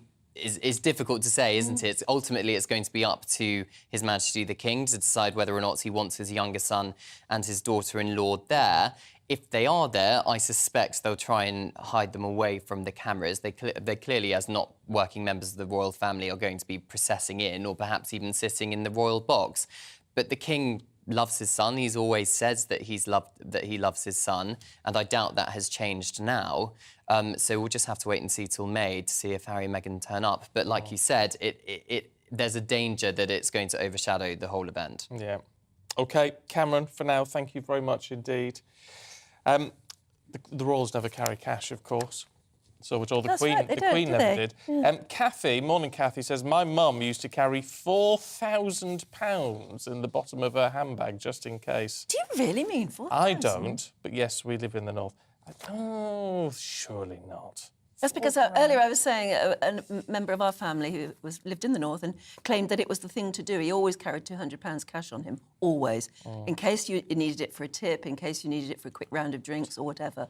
He preferred to always make sure he had £200 in his pocket. Oh, dear me. Caroline says, I pay for Christmas presents in cash so that they can be taken back and have a money refund. Yeah, I suppose. Jenny says, I used cash yesterday in the hairdressers. I also use pound coins at work for a latte. We need to keep using cash. I just think, I know of certain generations like cash. My parents like to have cash. My mum too, yeah. But I just think it's all bygone now. I mean, you can literally pay for something for 20p with your beep away on your card. Contactless. Just don't do it. I do just think we've got to accept the reality that it is a dying thing. Ooh, I don't know. Mary says, I work in the care sector, so when you earn minimum wage yourself, how can you justify paying a tip to others on the same pay as you? I've always been a tipper, but of recent times I have let it lapse. Yeah. You were saying that you get embarrassed about tipping. Tipping. I don't really like tipping. No, Andy says a culture of tipping driven by Americans being paid low wages.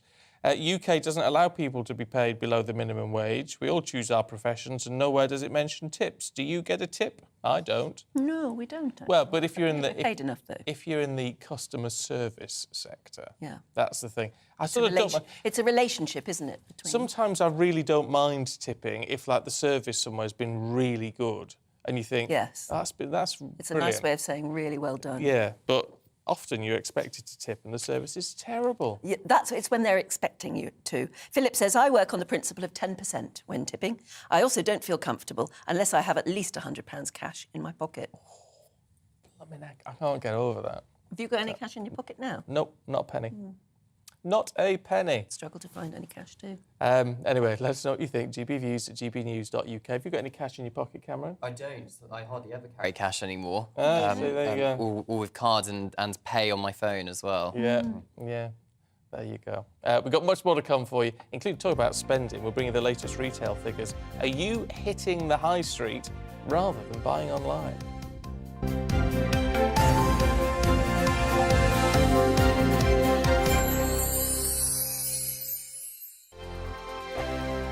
Monday to Thursday nights on GB News. At 6, it's Dubes & Co. 7 o'clock, Farage. At 8, join Mark Stein. And at 9, Dan Wootton Tonight, followed by Headliners. On TV, radio and online.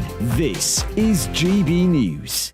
Here on GB News Live, we'll be keeping you in the picture, finding out what's happening across the country and finding out why it matters to you. We'll have the facts fast with our team of reporters and specialist correspondents. Wherever it's happening, we'll be there from 12 noon on TV, radio and online. GB News, the People's Channel, Britain's news channel. We are GB News, the People's Channel. Why not take us home with you by visiting the GB News shop at gbnews.store. You'll find all the official merchandise, a really good present actually for yourself, your friends or your family. We ship across the UK mainland at no extra cost. GB News, the People's Channel. Join my show Farage, 7 p.m. till 8 p.m. Monday through Thursday, and there you will get opinion, analysis, debate, and I'll cover stories that nobody else dares to touch. You've been cancelled. Join the club. Oh my goodness me! And then for the last 15 minutes, talking pints. We're over a drink. We have a civilised conversation with someone. We very often disagree, but we do it in a grown-up way. Come and join me on Farage. Monday to Thursday on GB News, it's Bev Turner Today from 10 a.m. We're going to be here for you, our GB News family, to keep you up to date, but also make you smile. The guy went from puberty to adultery. And I can't wait to bring a few of my own opinions. I have no time for cultural totalitarianism. We'll engage in passionate, but always polite debate, with your thoughts and opinions at the centre of it all. Only on GB News, the People's Channel, Britain's news channel. Hi there, it's Stephen and Anne. At breakfast from 6 a.m, you'll always be caught up with everything you need to know, the latest headlines, opinions and debates. We'll bring you the good news and the bad, but most of all, we're here for you. Remember, send in your views and let us know what you would like us to talk about. That's because we're your news channel. And every morning at 6 a.m, it's breakfast on GB News. Join me every Sunday at 6 p.m. for Gloria Meets. In exclusive interviews, I'll be finding out who our politicians really are and what they really think. It's something that you would never want anyone to suffer. I didn't know what channels there were. I didn't think I'd be believed. I must have weighed about 7 stone and I'm 5'8". My instincts was to sort of cover this up. I mean, clearly that was a mistake. Join me every Sunday at 6 p.m. on GB News, the People's Channel, Britain's news channel. Hello, I'm Simon Evans. Join me on GB News for Headliners at 11 p.m, where I'll be joined by 2 of the country's top comedians as we take a look at tomorrow's newspapers tonight. If it's a big story, we'll be covering it, I guarantee, but we'll also have some fun along the way. That's GB News Headliners at 11 p.m. We won't put you to sleep, unlike some of the other paper review shows out there. So join us, 11 p.m, 7 nights a week.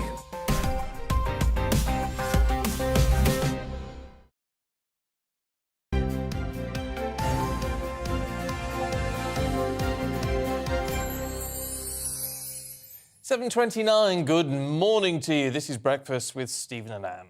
Now, the UK's retail sales figures have been released today by the Office of National Statistics, looking at how British shoppers are spending their cash this season. Now, despite a slight bump in October, sales decreased in November by 0.4%, continuing the downward spiral of spending since the summer of last year. However, shoppers seem to be willing to spend a little more because sales values rose 4.4% in the last quarter.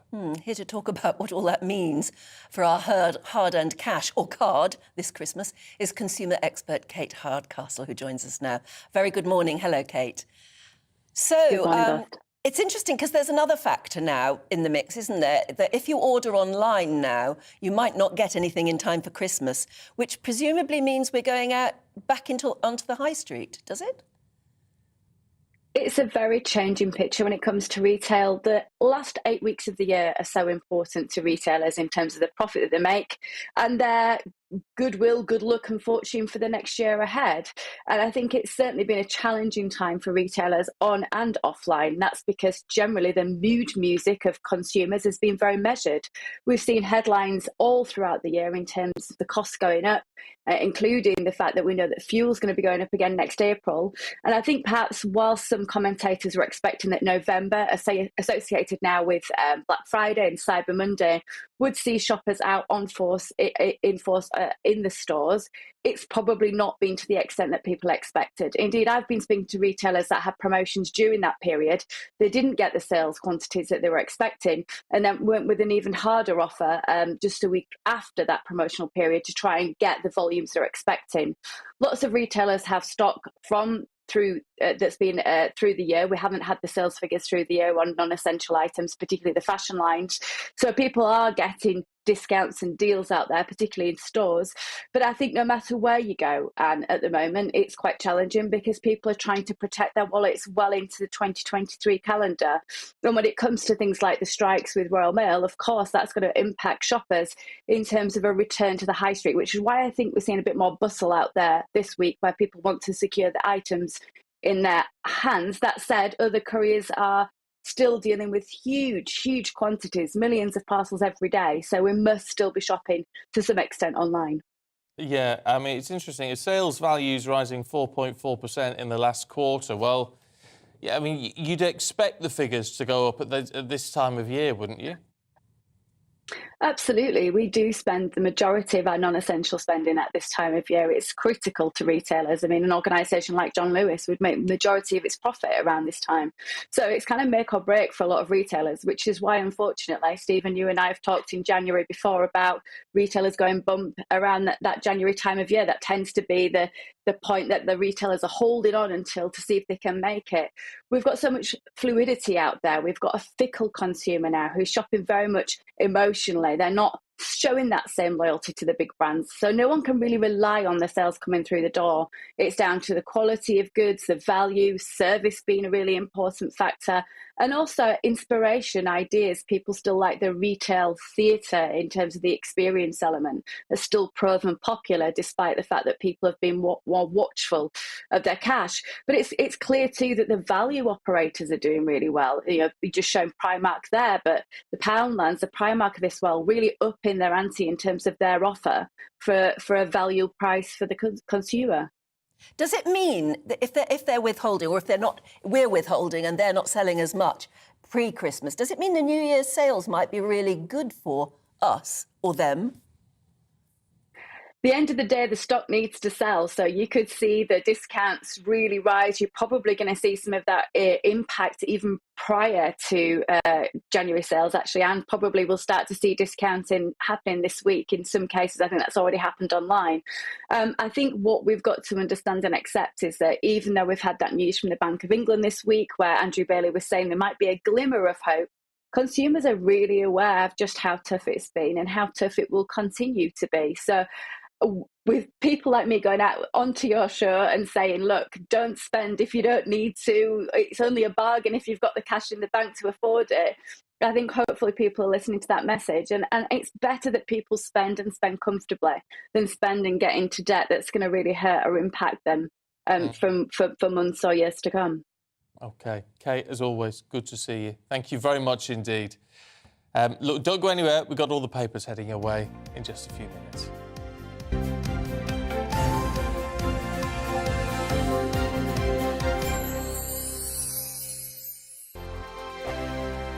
We are GB News, and we'd like to say thank you to each and every one of you for bringing us your conversations, for helping our great nation find its voice. We are here for you on radio, television, and online, across England, Scotland, Wales, and Northern Ireland. It's not the BBC, you actually get your facts right. We are proud to be GB News, the People's Channel, Britain's news channel.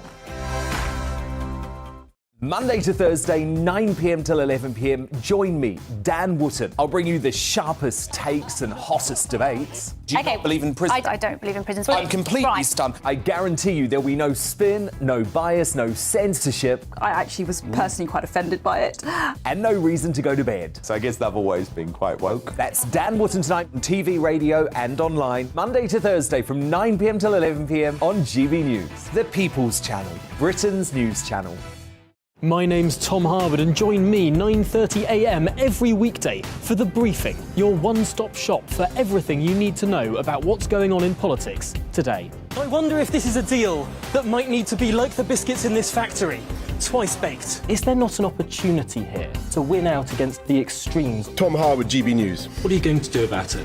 Things should have been done differently, and they certainly are being done differently. Don't miss it. The Briefing with me, Tom Harwood, 9:30 Monday to Friday on GB News. Every morning from 6 o'clock, we'll wake you up with GB News Breakfast with all the stories you didn't know from the night before. So whether it's serious news, entertainment, or your own views from all over our great nation, we're here to kick off your day with a smile. And the national media should be reflecting and reporting what's happening here. You will notice the northwestern accents. Whether you're with us on TV, radio, or online, every morning, it's breakfast from 6 a.m. Hope you can join us. We are GB News, right across the nation. You can get us on television, on radio, on digital. We're absolutely everywhere. Amazing! You see, amazing! You remind me of me in the European Parliament. But here's the most important bit. We are not part of the mainstream establishment. We think and speak just like you do. We are the People's Channel. Magnificent. That's really, really thoughtful. Come and join us on GB News, the People's News Channel. Join me, Nana Akue, Saturday and Sunday afternoons on GB News. Expect fiery debate and passionate discussion as me and my panel tackle some of the biggest topics hitting the headlines. It's a place for everyone's opinion. No one gets cancelled, but no one gets an easy ride. Oh, she's on it today! Be ready for conversations that are fierce, frank, and of course, fun. Every Saturday and Sunday afternoon from 4 p.m. on GB News, the People's Channel. We are GB News, the People's Channel. And right across the United Kingdom. You can find us on Sky Channel 512. Virgin Media Channel 604. Freesat Channel 216. Freeview Channel 236. And YouView Channel 236. You can also take us with you on DAB Plus Radio. With the GB News app and at the website gbnews.uk. We're absolutely everywhere. Come join us on GB News, the People's Channel, Britain's news channel.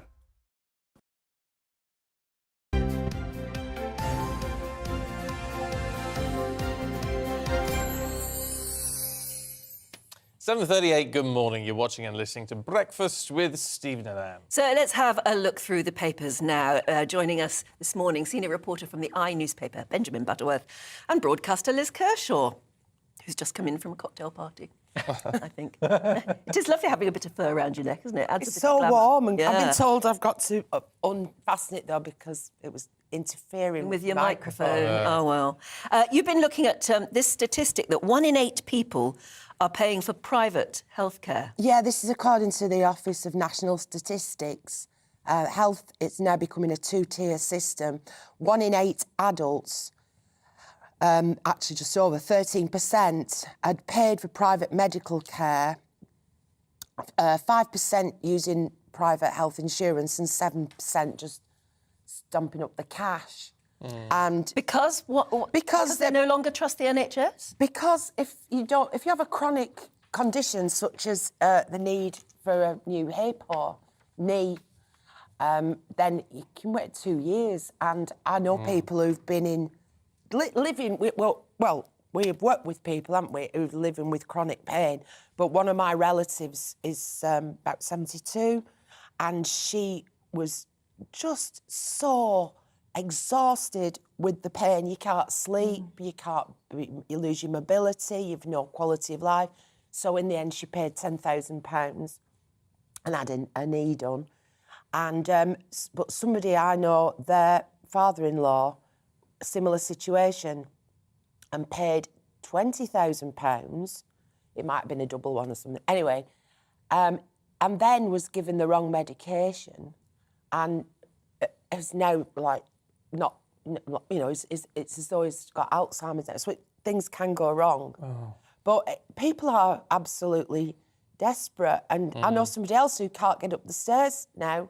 They're on their hands and knees, the only way they can get up the stairs, and he's like, please go and pay for it. You know, what could be, if you've got some money stashed away, what could be a better way to... But anyway, I just think that if people want to make that choice, they should be able to, if they can. Or if they want to pay for medical insurance, private medical insurance, I really think it should be tax deductible.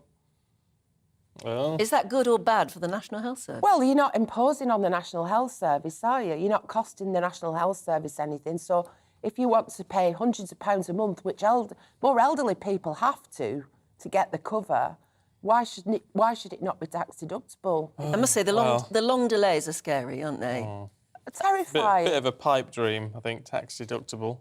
Yeah. Yes. To be honest, at the minute. But if you get private medical insurance as part of your job package, if you're an employee, not like me, I'm self-employed, but if you're staff and you get private health insurance, which is for the benefits of the company because they can get you better quicker and get you back at the desk, then that's taxable. So why shouldn't it be the other way around? Yeah, I have that through the newspaper I work for. Yeah. I have to say, it's, I've never considered private healthcare before, but it's so much quicker and so much better. It's wonderful knowing it's there. It is, it really is. But, I think that one of the things the government could do is to use private facilities for NHS patients, because there is the space in some of those private medical outlets to help people. I think it's one of the Labour Party's proposals. They did it, I think, in '97 when they last came in. They paid for lots of NHS patients to go private. And I think that probably you should do that at the moment, because the cost to the economy and to people's quality of lives after COVID, with these 7 million people on waiting lists, I think it would be a justifiable use of taxpayers' money at the moment. Let's head to the Times, Benjamin. If you want to send cards first class, today is the last day. It is, according to the Times. They're not going to. All my friends. They're not going to make it. I'm not optimistic. I sent all my Christmas cards on Monday, first class, before 6:30, so before they took them. Not one person has received them yet. So God knows when they'll get there. But the last day theoretically is today, which is 5 days earlier than it normally would, but because there are lots of strikes, they've brought it forward. And they say that the CWU, the union that represents postal workers, is still in dispute. There's a complete strike on the 23rd and 24th of December. And so if you want to get anything to your loved ones, or maybe even some cards to people you don't particularly like, you have to send it today by first There was class. a great cartoon, Matt's front page of the Telegraph, this Wednesday, and you've seen the pictures of all the mail piling up outside Royal Mail depots, and they've said it's being chewed by foxes and rats. And this cartoon, it's 2 rats talking to each other on the top of one of these piles, saying, "Oh no, I've just eaten a Christmas card from somebody I haven't sent one to." So you usually get one, don't you? Like 5 days before Christmas, you get a card and think, you can't do anything about and you've time to do it, but you haven't. You haven't. I think it'd be real. 1843, the first Christmas card was sent. Do you think it'd be You weren't sad? around, were you? Yeah, thanks. That's Yeah, it's not going to stop. It's not going to stop. Do you think people... I still love getting cards. I don't think sending somebody an emoji type No, it's not the same. electronic message, it's not the same, is it? Or am I being... No, it's not the same. Is it because I'm 120? But do you know what? Years old? You know, as a millennial, I find most fellow millennials don't do Christmas cards. Why? And I've made miserable. such a point of it. And last week I sat down with a big pile and a spreadsheet and wrote messages to people. And I think it really shows your affection for someone to put the effort in. Yeah, but you're making them feel guilty now, knowing that they're probably not going to do the same thing. because I know that few of them do it and will have thought to do it. And, you know, unless they're rushing around today, it's never going to get to me. You'll get lots of emojis nearer the day. I just think it's nice to show that affection like if you do something for somebody and they send you a thank you card, or if you go and stay with somebody, I know, it is lovely. And you send a thank you card, it means so much more to receive that handwritten than getting a text. Oh, yeah, Isn't it? It's just lovely. Let's have a look at fat men in the mail, Liz. Right, do we have to? Yes. All right. Well, so many porkies now. 7 in 10 men are overweight. 25% are obese. That's 70% of the whole male population is overweight. Yeah, more That's than very 2/3 high, of men isn't it? are now overweight or obese. It's really serious because it causes so many illnesses and diseases. You know, it's not just that your trousers ride up or you might not be able to pull like you did, but all that, they call it visceral fat. There's the subcutaneous fat, which part of your beer belly, and then there's visceral fat, which is the dangerous stuff, which is surrounding all your internal organs, between your organs. And if you have that, then that causes inflammation of the body, and that's what leads to cancers, can bring on type 2 diabetes, dementia. It's really not a good idea to be carrying that around with you. I mean, I've written a lot about the world's oldest people, supercentenarians. I interviewed the last Edwardian recently, who's 113, and she weighs 8.5 stone. She's always weighed 8.5 stone. And it turns out that the evidence suggests that your weight, or lack of, has a bigger effect on your life expectancy than your genetics. So people who are physically healthy and of a reasonable weight are more likely to live longer, regardless of how long their parents lived. That's how significant it is on our quality or length of life. Well, there you go. What a lovely story just before Christmas. When we're all going to eat far too much. But there you go. Liz, Benjamin, thank you both very much indeed. Oh, it's a big day today in the world of showbiz. It is. Because if you're a fan of the movie Avatar, have you seen it? Oh, yes. Yeah, absolutely. Today is the day because after 13 years, the sequel, The Way of Water, is released in cinemas. Yes, James Cameron's original film from 2009, I can't believe it's that long ago, remains the highest-grossing movie of all time, and the box office is already expecting record numbers this weekend. Here's a taster.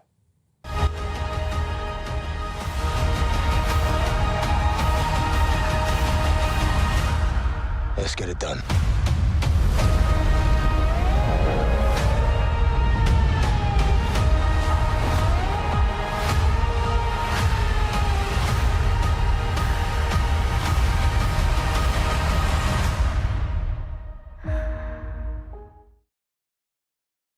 Oh, Stephanie Tetchy is here. Morning. Morning. Think it's going to be huge? I think it's going to be massive. Oh, I love your earrings. I'm sorry, that's more important than Avatar. They are fabulous. Thank you, Anne. Very Avatar. I thought, and very Christmassy as well. Very blue and gold, because Avatar seems to be all about blue and gold. Yes, it is. We're back in the land of Pandora, where the Na'vi people are again under threat of human attack.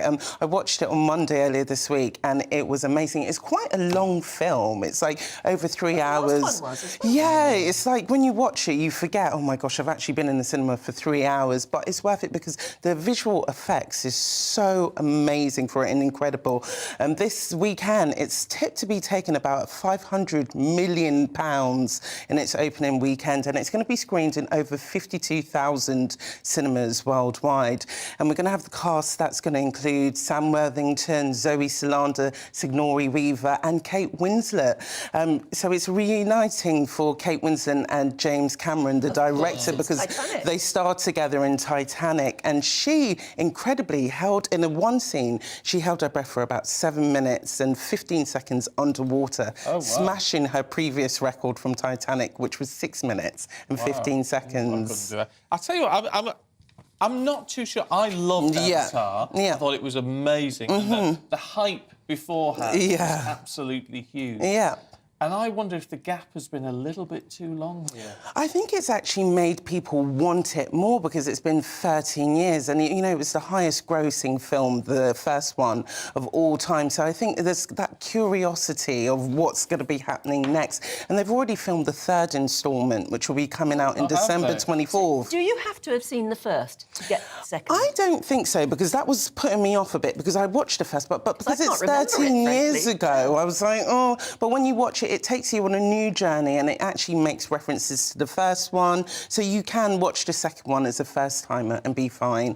And stuff. And already, it's received a nod from the Golden Globes, and it's up it's up for Best Drama at the Golden Globes, which will be taking place in January. Is it a good story? Yeah, it is a good story. And it's not just about the visual effects. No, it is a good story. Do you know what happened the first time it came out? There was this new condition that came out called post-Avatar depression syndrome, guys. It's not a medically recognised thing, but a lot of people, when they watch Avatar, they're taken to this happy world where everyone's in love with nature. And there was all these forums in 2009 where people were like, they're depressed once they leave the cinemas because they want to join that Avatar world because it's just all harmonious and in touch with nature. So I think we kind of need that a bit. So We do. It's interesting because obviously the effects, the visual effects in 2009 were astounding. They were for that time. Yeah, for that time. Yeah. Is it more of the same with this? I think it's more the same, but I think it's more of that high definition now because we're now in 2022, so it's like you've got that 3D, almost 4D kind of effect. So I definitely think people will be on an amazing visual journey once they watch it. Do you have to wear your 3D glasses? Yeah, you do. Yeah, you do, which is quite sure whether fun. I can relax with those on. You get into it, though, eventually. Yeah, I suppose you do. Especially in the hours. Yeah, you do. You do get into... Mind you, from one massive hit... I've got to ask you about Superman. Oh, my gosh. And Henry Cavill. I was really shocked about that. I just woke up in the middle of the night and saw on his Instagram, because it was only 2 months ago, Henry Cavill said that he was going to be returning as Superman. And then he puts out a statement on his Instagram earlier this week saying that actually DCI Comics, they've got a new set of production studio bosses who have said actually they don't want to cast him anymore in the new Superman. Because? Because basically in the new movie they want to take it back to Superman's younger years on the Daily Planet. So I don't think Henry Cavill kind of fits in it, but it's quite unprofessional, I think. But it's very odd because obviously he's been back as Superman in Black Adder. In the credits. He has been, but because it's now with new bosses, obviously they've got a new vision, but the thing is it's unprofessional in the sense you can't announce he's going to come back 2 months ago and then take him off. But guys, I think he's going to be maybe the new Bond because he stepped down from The Witcher, that series on Netflix, and he's now going to be replaced by Liam Hemsworth. So I'm like, there must be a bigger discussion which must be happening. Because I'm thinking if he is going to be the new Bond, it will be clashing if he is going to be a Batman again. So I do feel like there's something on the horizon for Henry Cavill. I hope so. Perhaps they haven't sacked him so much as released him. Or, you know, when will we know about the new Bond? I think we got a bit of a long wait. I think we got at least another 2 years before we're going to find out who's going to be the new Bond, because they're still working out on the scripts and, you know, whoever you announce, it has to be a whole big media run with that. But I think he could be the new Bond. Oh, that'd be quite... But it's interesting with the Bond thing because there was a piece in the papers the other day about Daniel Craig saying he'd agreed when he shot the first film, Yeah. he'd agreed that when he finished Bond, he would kill him off. Yeah. So is that how on earth did they can't do that. What they did? Well, yeah, there has been. Did, yeah. Well, yeah, sorry. But is that how do they bring him back? Well, there has been this talk of a spin-off series kind of thing, like not continuing him as a character, but I think you just mess up the franchise that way. So that's why there's going to have to be a long gap to reintroduce it back to audiences. How weird. And I didn't know that. See, I haven't watched this. Yeah. Oh, it's very, very good. But yeah, but the end of it, I watched you're like, Daniel what? Craig's first one. Yeah. Then I thought, I always I'll go back to Sean Connery and I watch do them all. get into the Bond films quite late. During Christmas, they always had them on ITV, and then That's just right, watch it yeah. back to back. Yeah. I didn't realise they'd killed him. Yeah, What, yeah, really? they killed. Properly? You saw Yeah, it? Yeah, they Well, killed him properly. off. That's they a killed shock. him off. So maybe we might get a Very female Bond next. No, That wouldn't work. But I'm Kill it stoned dead, I my think. bets are on Henry Cavill. Yeah, well, fingers crossed. We're out of time. Stephanie, thank you very No much worries. indeed. We've got all your top stories coming up in a few minutes after the weather. Good morning, I'm Alex Deakin, and this is your latest weather update. A frosty Friday out there with snow falling across parts of Scotland. Most of England and Wales will be dry today, but it is cold once more. That is about to change. Here's the bigger picture. High pressure is actually moving in across the south, but these weather fronts have been providing a mixture of rain, sleet and snow across parts of Scotland, and making for some treacherous conditions first thing this morning over parts of Scotland through the central belt. Snow falling for a time before turning back to rain as we go through the day, but we could see a fair few centimetres in some locations, certainly up over the mountains of western Scotland, several centimetres expected. Much of Northern Ireland dry, but some rain showers across the north. Most of England and Wales dry. Some fog around this morning as well. That will take a while to clear, but then plenty of sunshine. But temperatures yet again struggling to get much above 1 or 2 degrees Celsius.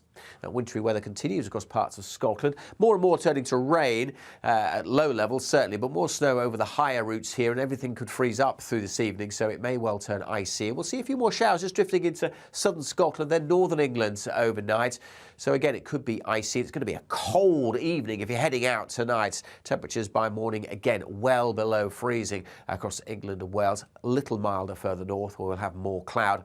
But still some showers coming in, and we'll have those outbreaks of rain, sleet and snow over northern England and North Wales during Saturday. Again, most of the snow on the hills, but some is possible at lower levels. Mostly rain, though, at lower levels. Snow coming in across the highlands of Scotland throughout Saturday, but much of eastern Scotland and much of the Midlands, South Wales, southern England, dry and fine during tomorrow. Temperatures a little higher, 4, 5, maybe 7 or 8 across the southwest, and milder areas on the way for Sunday. This area of low pressure is moving in. It's going to lift the temperatures, but it is also going to bring some wet weather, and we could see a spell of heavy snow. See the Met Office website for the warnings.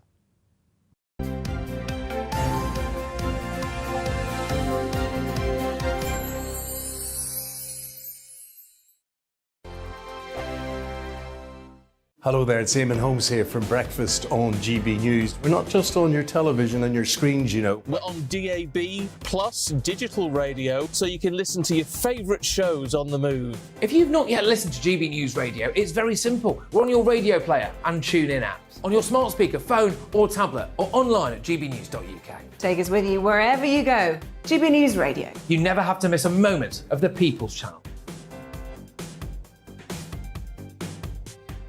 Monday to Thursday nights on GB News. At 6, it's Deebs & Co. 7 o'clock, Farage.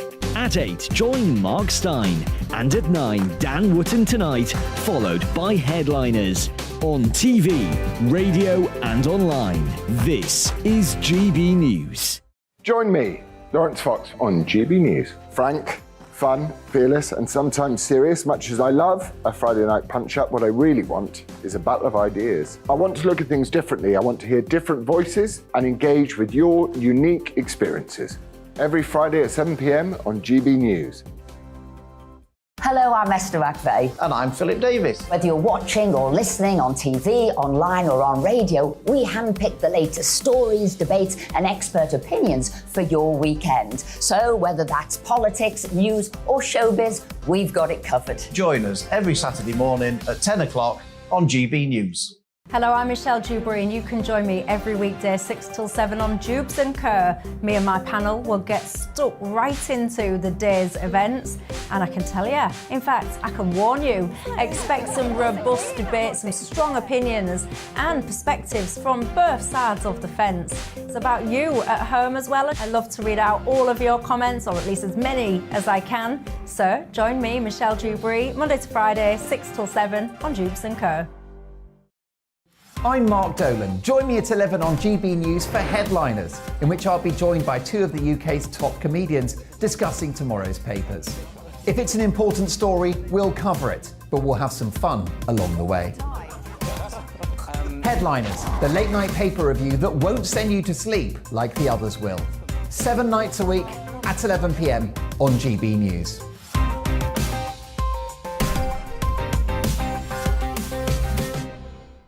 Monday to Thursday on GB News, it's Bev Turner Today from 10 a.m. We're going to be here for you, our GB News family, to keep you up to date, but also make you smile. The guy went from puberty to adultery. And I can't wait to bring a few of my own opinions. I have no time for cultural totalitarianism. We'll engage in passionate, but always polite debate, with your thoughts and opinions at the centre of it all. Only on GB News, the People's Channel, Britain's news channel. I'm Mark White. As GB News Home and Security Editor, I cover those key issues that are so important to you. Our authorities, our communities doing all they can to combat violent crime. With the public services under unbearable strain, why are we still failing to control our borders? Defence, the first priority of any government, has been continually hollowed out. Can we trust our politicians to protect the armed forces? Join me, Mark White, on GB News.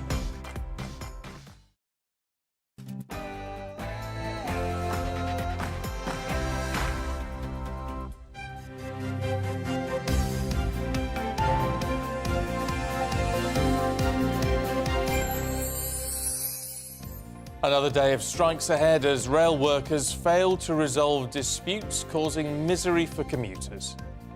Good morning, it's 8 o'clock on Friday, the 16th of December.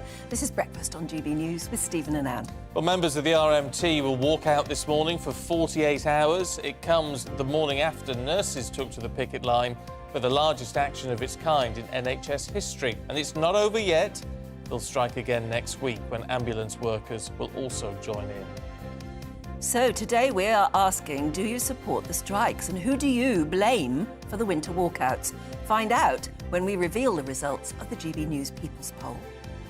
Part 2 of Harry and Meghan's explosive Netflix series dropped yesterday. US critics noting the couple are showing no signs of surrender. And we'll reflect about what they had to say about the royal family, who remained dignified during last night's Christmas Carol concert. We'll ask if William and Harry can ever now heal their rift. And almost half of us are admitting we've been discouraged from using cash. We'll discover why banking hubs are opening around the country as thousands of high street banks close their doors. And as ever, as you know, you can join in any of our discussions, and you really have been. They're coming in thick and fast, but we do enjoy seeing your views. gbviews@gbnews.uk.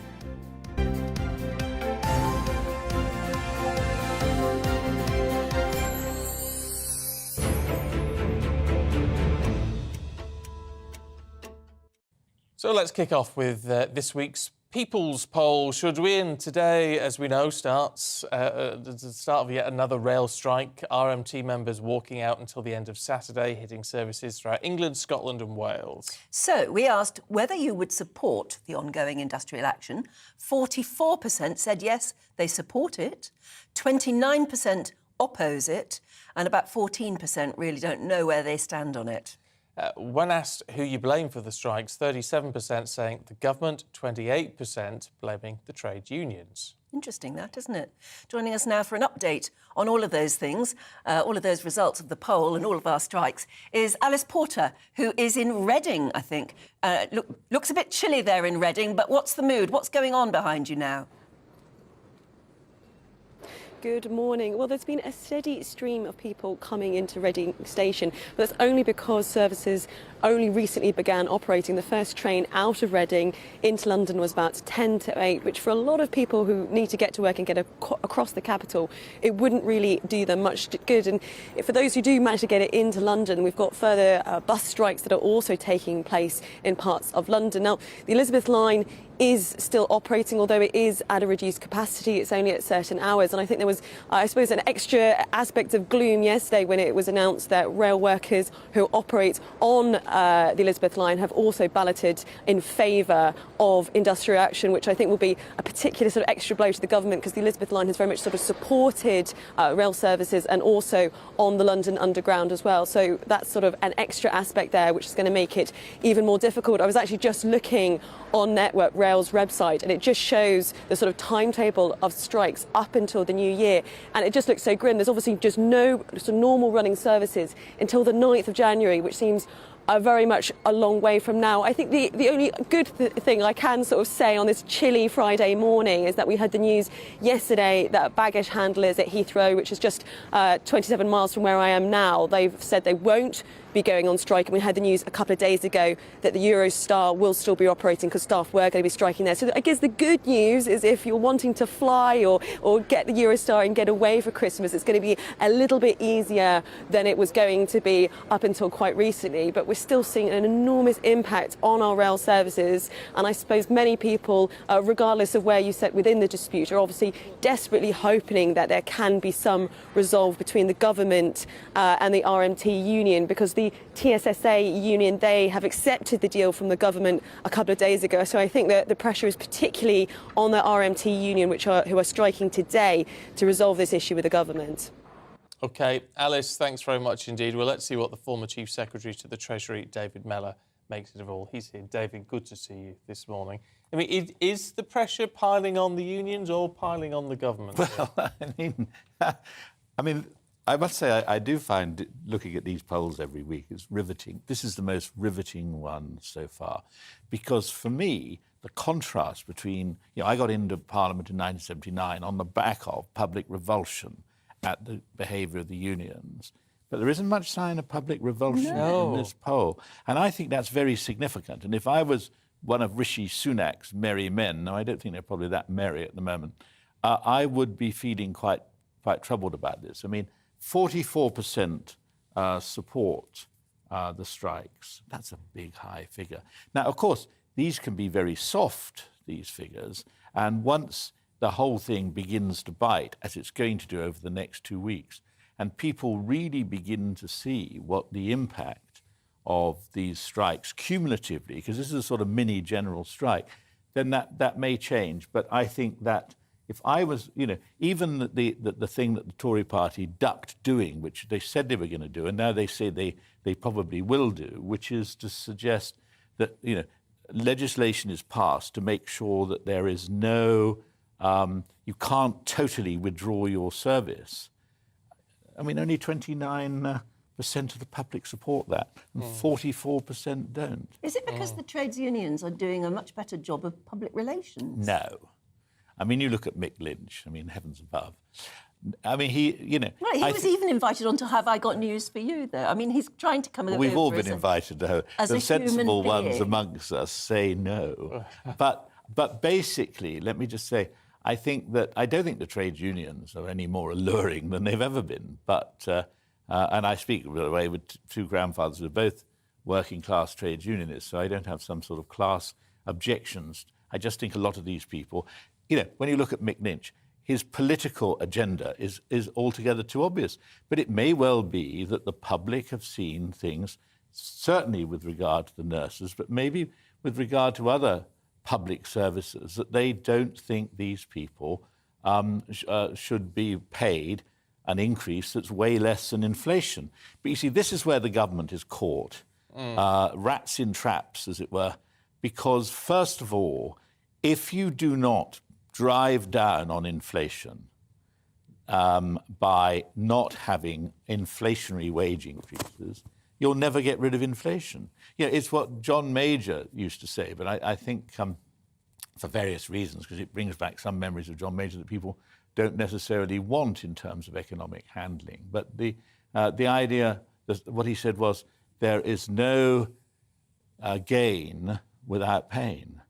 And you see, I just think it sounds wonderful, the nurses, 19%. But if we have 19% increases across the board, where's inflation going to go? Whoops. Yeah, and yet, isn't the government making a mistake, Steve Barclay, by even refusing to sit down with the nurses? I think he's got a real political dilemma. You don't forget, one of the things that happened some decades ago and has been maintained is that there is a pay review body for the nurses that actually then makes a recommendation.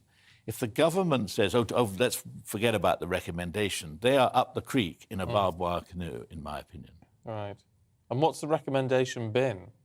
The recommendation is in line with what the pay offer that's been made. Really? Yes. Which was about 4%, wasn't it, or something? Whatever. Yes. Yes. So you see, with all of this, I mean, it's fascinating looking at the views, because some people say, that Gary says, my partner's a carer, she works very long hours for very low wages. You don't hear about carers going on strike. Daphne says, honestly, feel the government should offer the nurses more. They're vital to Les says, I oppose the rail strike, but I do support the nurses. The government's got to sit down with the nurses and listen to them. But 19%. Yeah, but that's just the start of negotiations. I agree. And when, the chief nurse goes on the picket line, you think, if this was a little better organised, it would be chaos, But I mean, basically, I think the government are going to have to come to terms with the nurses. The danger, but if they start coming to terms with the railway workers, then they're going to have real problems. Because once again, grandfather spent his whole career as a railway guard, so I've nothing against railway workers. But I don't think you can have an industry that's losing $1 million a day paying inflationary wage increases to its staff. But I mean, the alternative to that, though, seems to be, I was thinking about this earlier on when saying the traffic on the railways is down 40% from pre-pandemic. Yeah. Well, don't we need to cut the services by 40% and the staff by 40%? There you have it. That would not make Mr. Lynch's breakfast time anymore. Strike about that, wouldn't they? But the reality is, we all need nurses. We don't all need railway workers in the numbers that we've got. But you see, here we have a situation that the Tories have traditionally done well out of standing up against militant trades unions. This poll, and I'm not just saying it because it's a GB News poll and we are on GB News, but I actually think it's very interesting that, that public opinion does change, or rather, the phases of public opinion change. The phase at the moment doesn't suggest that Rishi Sunak is getting anywhere electorally, even though I think they were on 40% last week and they're on 45% now, which is not a bad increase. The question is, how much pain will the public put up with before they start saying those unions, they've got to be put back in their box? They certainly don't seem to be saying hugely at the moment, do they? Yeah. David, as always, good to see you. Thank you very much indeed. Thank you. Right, shall we bring you up to date now with the rest of today's headlines? And Labour's winner of the Stretford and Elmston by-election claims that voters have given up on the government. Andrew Weston, Trafford Council leader, says the victory has sent a strong message that people are fed up with the Conservatives and ready for Labour to lead. He secured almost 70% of the vote, but it was a very low turnout in South Manchester. 4 people are in a critical condition after a suspected crowd crush at the Brixton O2 Academy. Police were called to the music venue last night following reports that a large number of people were trying to force their way in. 8 people were taken to hospital. Hundreds of schools and sixth form colleges will soon receive funding to replace dilapidated classrooms. The Education Secretary says 500 sites will be given overhauls as part of their school rebuilding programme. Gillian Keegan said the latest rebuilds will be environmentally sustainable, with some receiving triple glazing, heat pumps and solar panels.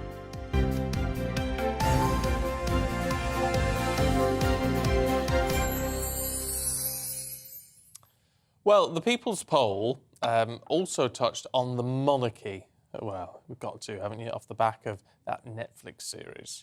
Yes, in fact, the poll found that 53% of people continue to support the monarchy, and actually 20% are in favour of an alternate elected head of state. But it comes as William and Catherine shrugged off the drama as they attended a special carol service in Westminster Abbey last night in honour of the late Queen. And all I can say is you look at that picture and you think that's a first family to be proud of, isn't it? Well, I agree. For more royal insight, we're joined by royal commentator, of course, former royal correspondent, Jenny Bond. Morning, Jenny. Morning, Anne. Hi. So, did you waste 3 hours of your life yesterday watching the entire thing again? Yes, it is 6 hours, in fact, that I shall never get back, Anne. But I have to say, yesterday's was more... there was a lot more in it. It packed quite a punch yesterday.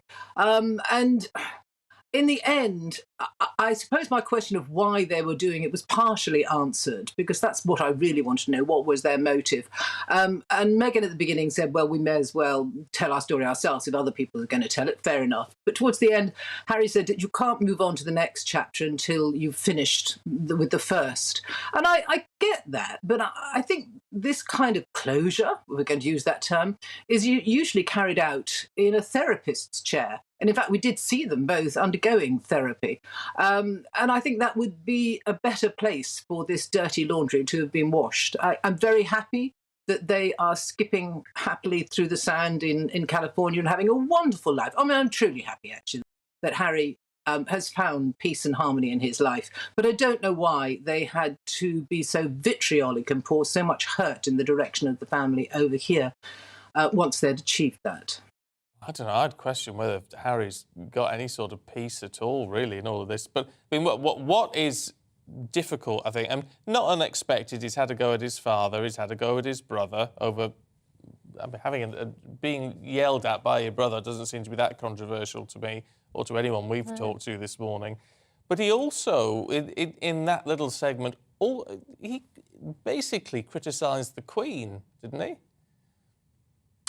Well, yes, there was an implicit criticism that she was so much of the institution and that her guiding principle was to protect that institution, that she would take any advice that was offered to her. And basically, Harry has lined up the family, the institution, the Queen, William and Charles, against himself. I cannot see there's any way back now. These are two brothers on two different sides of the world, two different sides of the argument, and two different sides of the institution. But I do think if you're going to stand up and make these accusations that my brother is a bully and my father is a liar, we need to know what was said. Why was William screaming and shouting? What lies did Charles tell you? There's still a great lack of evidence and proof. And I think if you're going to stand up and say these things, then you need to back up your claims. Finally, what do you think we should do, or the royal family should do, about the coronation? Should Harry and Meghan be invited?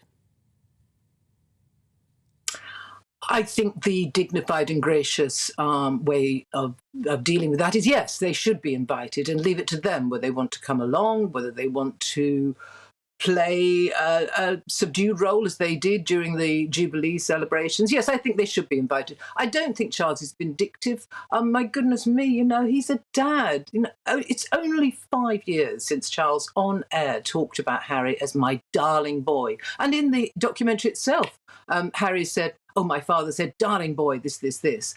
You know, he's a dad. And yes, I think he will hold out that olive branch and say, come. Oh, well, we shall see. Jenny, thank you very much indeed. Good to see you this morning. I always love Jenny's library. She's got a lovely library very behind nice, her, hasn't yes. she? The lovely, nice. lovely globe. Very nice. Rather nice reclining leather chair. I really like it. I just don't think it would do any favours for them to go to the coronation. If they're not invited, they'll whinge. But if they do go, it just... Well, why would they want to go to support someone who they've criticised? Frankly, the coronation is not so much of a family occasion, it's a state occasion, isn't it? It's about the crowning of a king. It's not like a family funeral or a wedding. That's a very good point. It's a state occasion.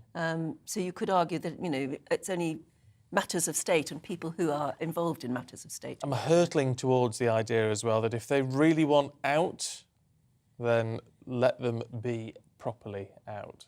You know, no titles, no HRH, no... Yeah, he actually goes into the detail. It's a little clip that I did see where he said that the Sandringham Summit, where they were going to discuss what the press have called Megxit, was what they really... They were told that there were 5 choices. Number 1 was to be totally out, and number 5 was to be totally in. And Harry and Meghan wanted 3, which was both. And there was no way they were ever going to get both. The idea that they'd be able to go off and make their own money in America their way, you know, do sort of gigs for money, but also be able to come back and choose what royal appointments they wanted to do. And they were told categorically, and apparently that's what led to the shouting, that was just not a choice. And that's what they really wanted, the best of both worlds. I bet they did. Well, you would, wouldn't you? Well, you would. Yeah. You would, but it's not how it works, is it? It just isn't how it works. We all know it's a gilded cage. Not as glamorous as it appears. Anyway, any thoughts on that? I'm sure you have. GBviews at gbnews.uk. Lots more to come, including what veteran charity Help for the Heroes is doing to help former members of the armed forces this Christmas.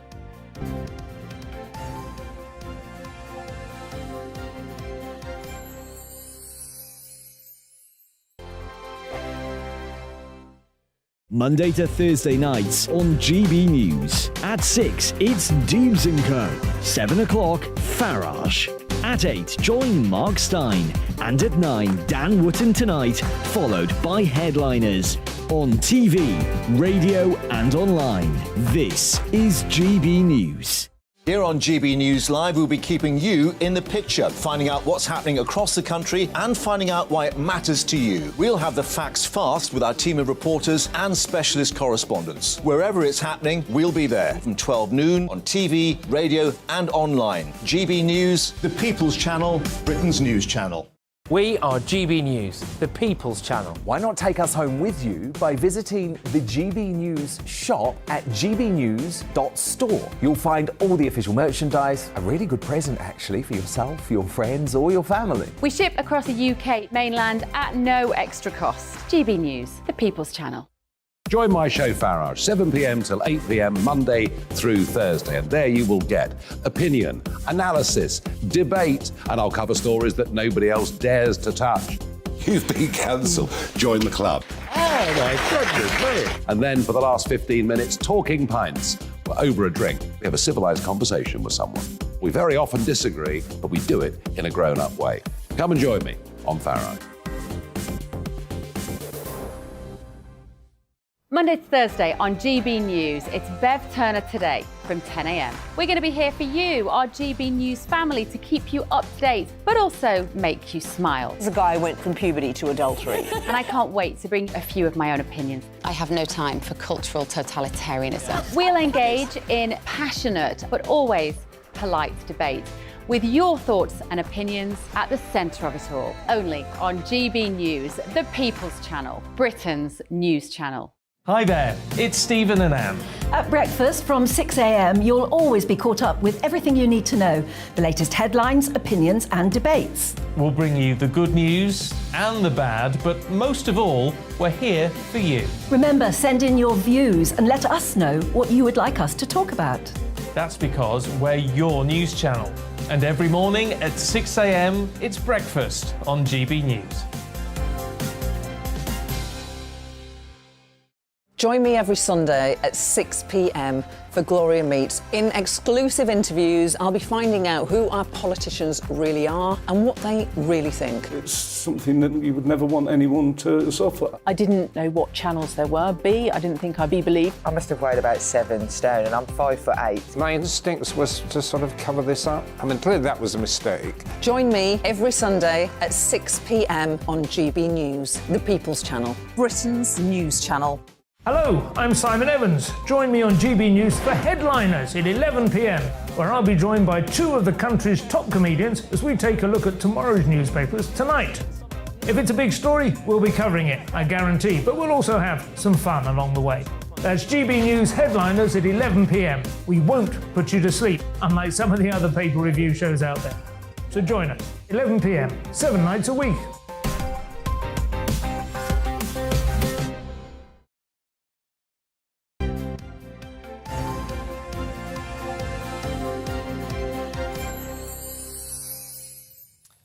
It is 8:23. Good morning to you. This is Breakfast with Stephen and Anne.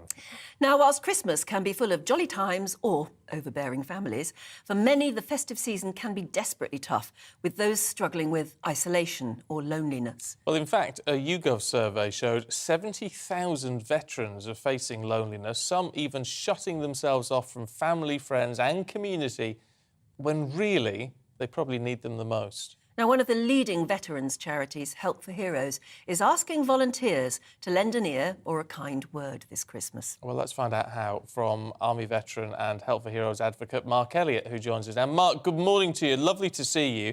So what should we be doing? Well, I think, firstly, good morning. I think the answer is quite simple, and that is to say thank you. Thank you to our veterans, to those that have served, and of course not all forgetting their families who support us through very difficult times. So the call is to say thank you for your service. Yeah, I mean, it's interesting. I mean, your charity is called Help for Heroes, but by the sound of it, 70,000 don't feel like heroes. They're just desperately lonely and suffering in other ways, feeling isolated. It seems extraordinary that on the one hand we're calling them heroes, on the other hand we as a society aren't taking enough care of them. I think that's absolutely true, Anne. And to be fair, when we came up with the name in 2007, we wanted to do our bit. And it was us that thought them heroes. I don't think there's too many veterans or servicemen and women who consider themselves as heroes. They consider themselves as doing their duty. But it's us as a nation, I believe, that should think of them as heroes. And we should thank them for that, particularly at this time, at Christmas, when we're all deep in thoughts and perhaps reflecting on the past year. And servicemen and women tend to think of their former service, colleagues that they've lost. And with isolation, that's never a good combination. Isolation and your own thoughts can be a real struggle. So we're simply asking people to say thank you. Well, how? How do we do it? Well, it's quite easy, Stephen. You can go on the Help for Heroes website and leave a message. That message could be Happy Christmas, thank you for your service, thinking of you today. And that means a huge amount to servicemen and women, veterans, that actually their service mattered, that people care. And I do believe this great British public care about their armed forces and their veterans. So you're not actually linking up a volunteer with a vet. Is it just a way of expressing it on your website? That's exactly it. Times are tough. Indeed, you know, as many veterans will know, life is tough. But particularly at this time, there's so much going on in the world, and that period of reflection can have a negative effect on veterans. And seeing words of support and comfort given by the British public can mean so much to our veterans and their families, that their service mattered. As you say, it's a great and it's a positive thing to do. But what about, in all of this, what about the military covenant? Because, you know, we as the general public can say thank you, but actually, you know, the government needs to be doing more than say thank you, doesn't it? It needs to be making sure that people, when they enter Civvy Street, actually have somewhere to live. Yeah, have a direction. Mm. I think you're absolutely right, and as you can tell, I've been around a while, so it's not specific about a government of the time. There's always more we can do for our servicemen and women and their veterans, and that will always be. But the most important thing, I believe, is public support for what we do. Servicemen and women join up to serve our country. And of course, government can do more. But actually, the government has a lot to do, and it has to help many people. And what servicemen and women and veterans really appreciate is the support of the public. And that is absolutely key. And charities, and there's great charities, will help our veterans and will make life a little bit better. And that's all we can do. Grand. Well, it's a great thing to think of as we come near Christmas. Mark, thanks very much indeed. Thank you. Interesting, isn't it? In America, and I don't know how people would feel about it here, but in America, if you bump into a serviceman or somebody says they always say thank you for your service. Yeah, they do. Do we do that? No. Should we? No, we don't. The problem is, I think, with the American style like that, is does it lose value because it's expected to be said? I think there's something about saying it more from the heart. But it is a nice way of just sort of saying, I acknowledge your service. It's nice. People putting their lives on the line at the end of the day. Yeah. Anyway, let us know what you think, but don't go anywhere because we've got the papers heading your way in a couple of minutes with Liz and Benjamin.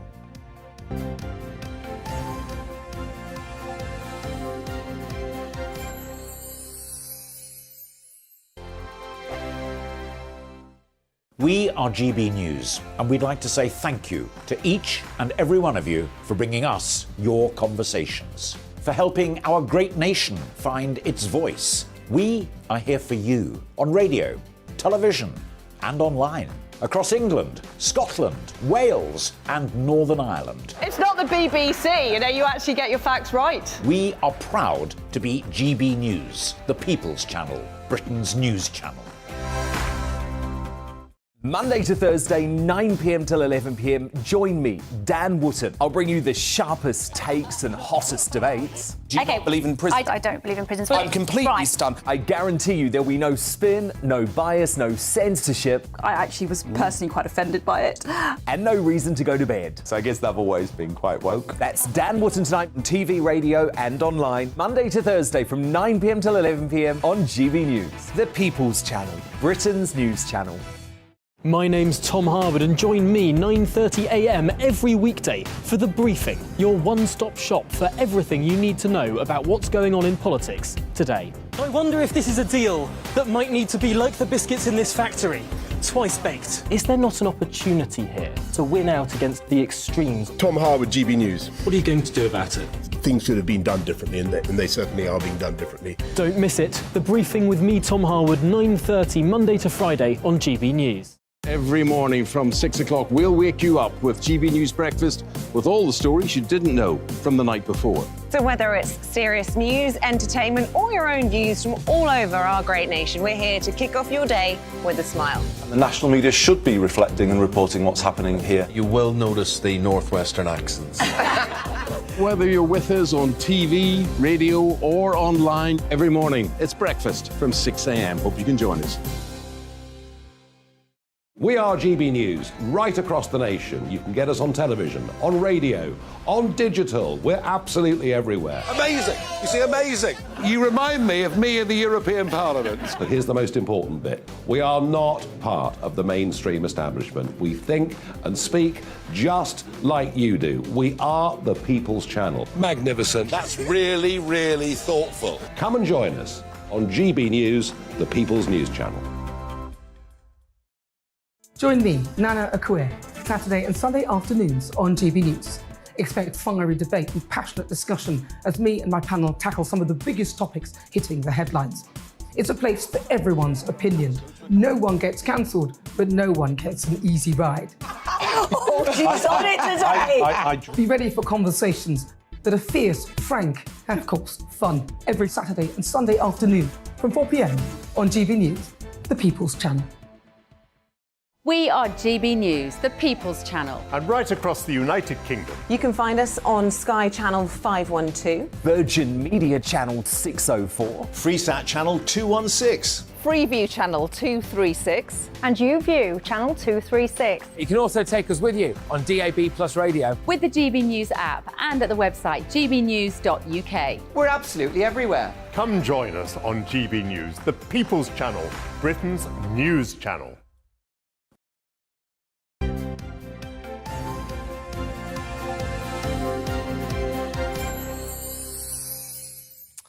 It's 8:32. This is Breakfast with Stephen and Anne. Should we take a look at today's newspaper front pages? Starting with The Telegraph, saying that hospital admissions because of flu have jumped more than 40% in a week as the NHS braces for one of the worst outbreaks of the virus in recent years. The Eye has the ambulance strikes, saying the NHS is under extreme pressure as 999 calls trigger an operational crisis. The Guardian says Rishi Sunak is under growing pressure to negotiate with the nurses after 4 Conservative former health ministers joined the plea for a way out of the ongoing strikes. The Mirror says this is what compassion looks like and covers the story of 2 nurses rushing from the picket line to help a man who'd collapsed on a pavement. But, I mean, what else would they do? Well, exactly. You're not going to stand there and watch someone suffer, are you? Over-dramatise it for a front page, can't you? The Times runs with Prince Harry's relationship with his brother. They say it may be damaged beyond repair. Who knows, really, after the accusations that came in the Netflix documentary yesterday. The Mail claims battle lines were drawn between William and Harry. Dignity in the face of treachery, quite a word. Wow, well, it is, isn't it? Well, it is sort of, isn't it? Yeah. So with us is Liz Kershaw and Benjamin Butterworth, who've been with us all morning. Thank you. Liz, we're starting with migrants replacing COVID as a money spinner for Serco. You're going to have to explain this to me. OK, well, the COVID element is that during the pandemic and lockdowns and restrictions, etc., Serco were running test and trace, and they made money hand over So this is a company that was running... It's a private company, and now it's making money from placing migrants in accommodation. So what it highlights, and they're going to make profits of 235 million this year from revenue, a turnover of 4.5 billion. It's all public money. It's all taxpayers' money. They run prisons, they run cleaning services. But test and trace was generally seen to be a dismal disaster, wasn't it? Well, yes.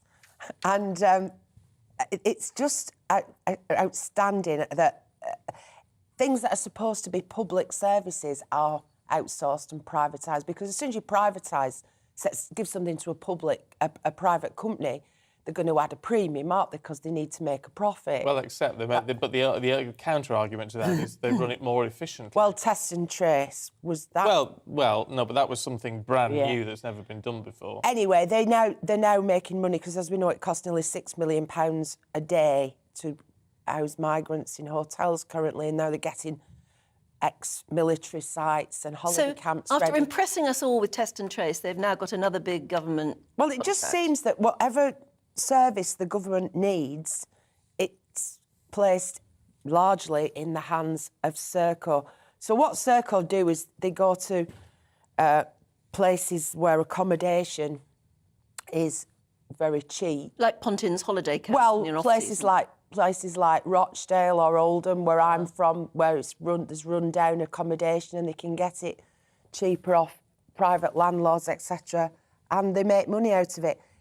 It's OK, it's possibly doing the job, but it just seems to me a bit backhanded. You know, I don't think taxpayers realise that they're paying this one company so much of the public. And who is this guy Soames? We've got him. Oh, he's retiring now. He signs off from 8-year tour of duty. Yes. Well, he's not military, but he's with his 3rd profit upgrade in 7 months. He's made a huge success of it and he's retiring. That's the peg for the story, but it just looks more into it about their books and what they actually do in the UK in the name of the state. Someone's got to do it. I think privatising things isn't necessarily a problem, you know, because they can be far more efficient. But you've spent lots of the morning... Why though? Why do we accept that? It's like saying all public servants are crap and you've got to go...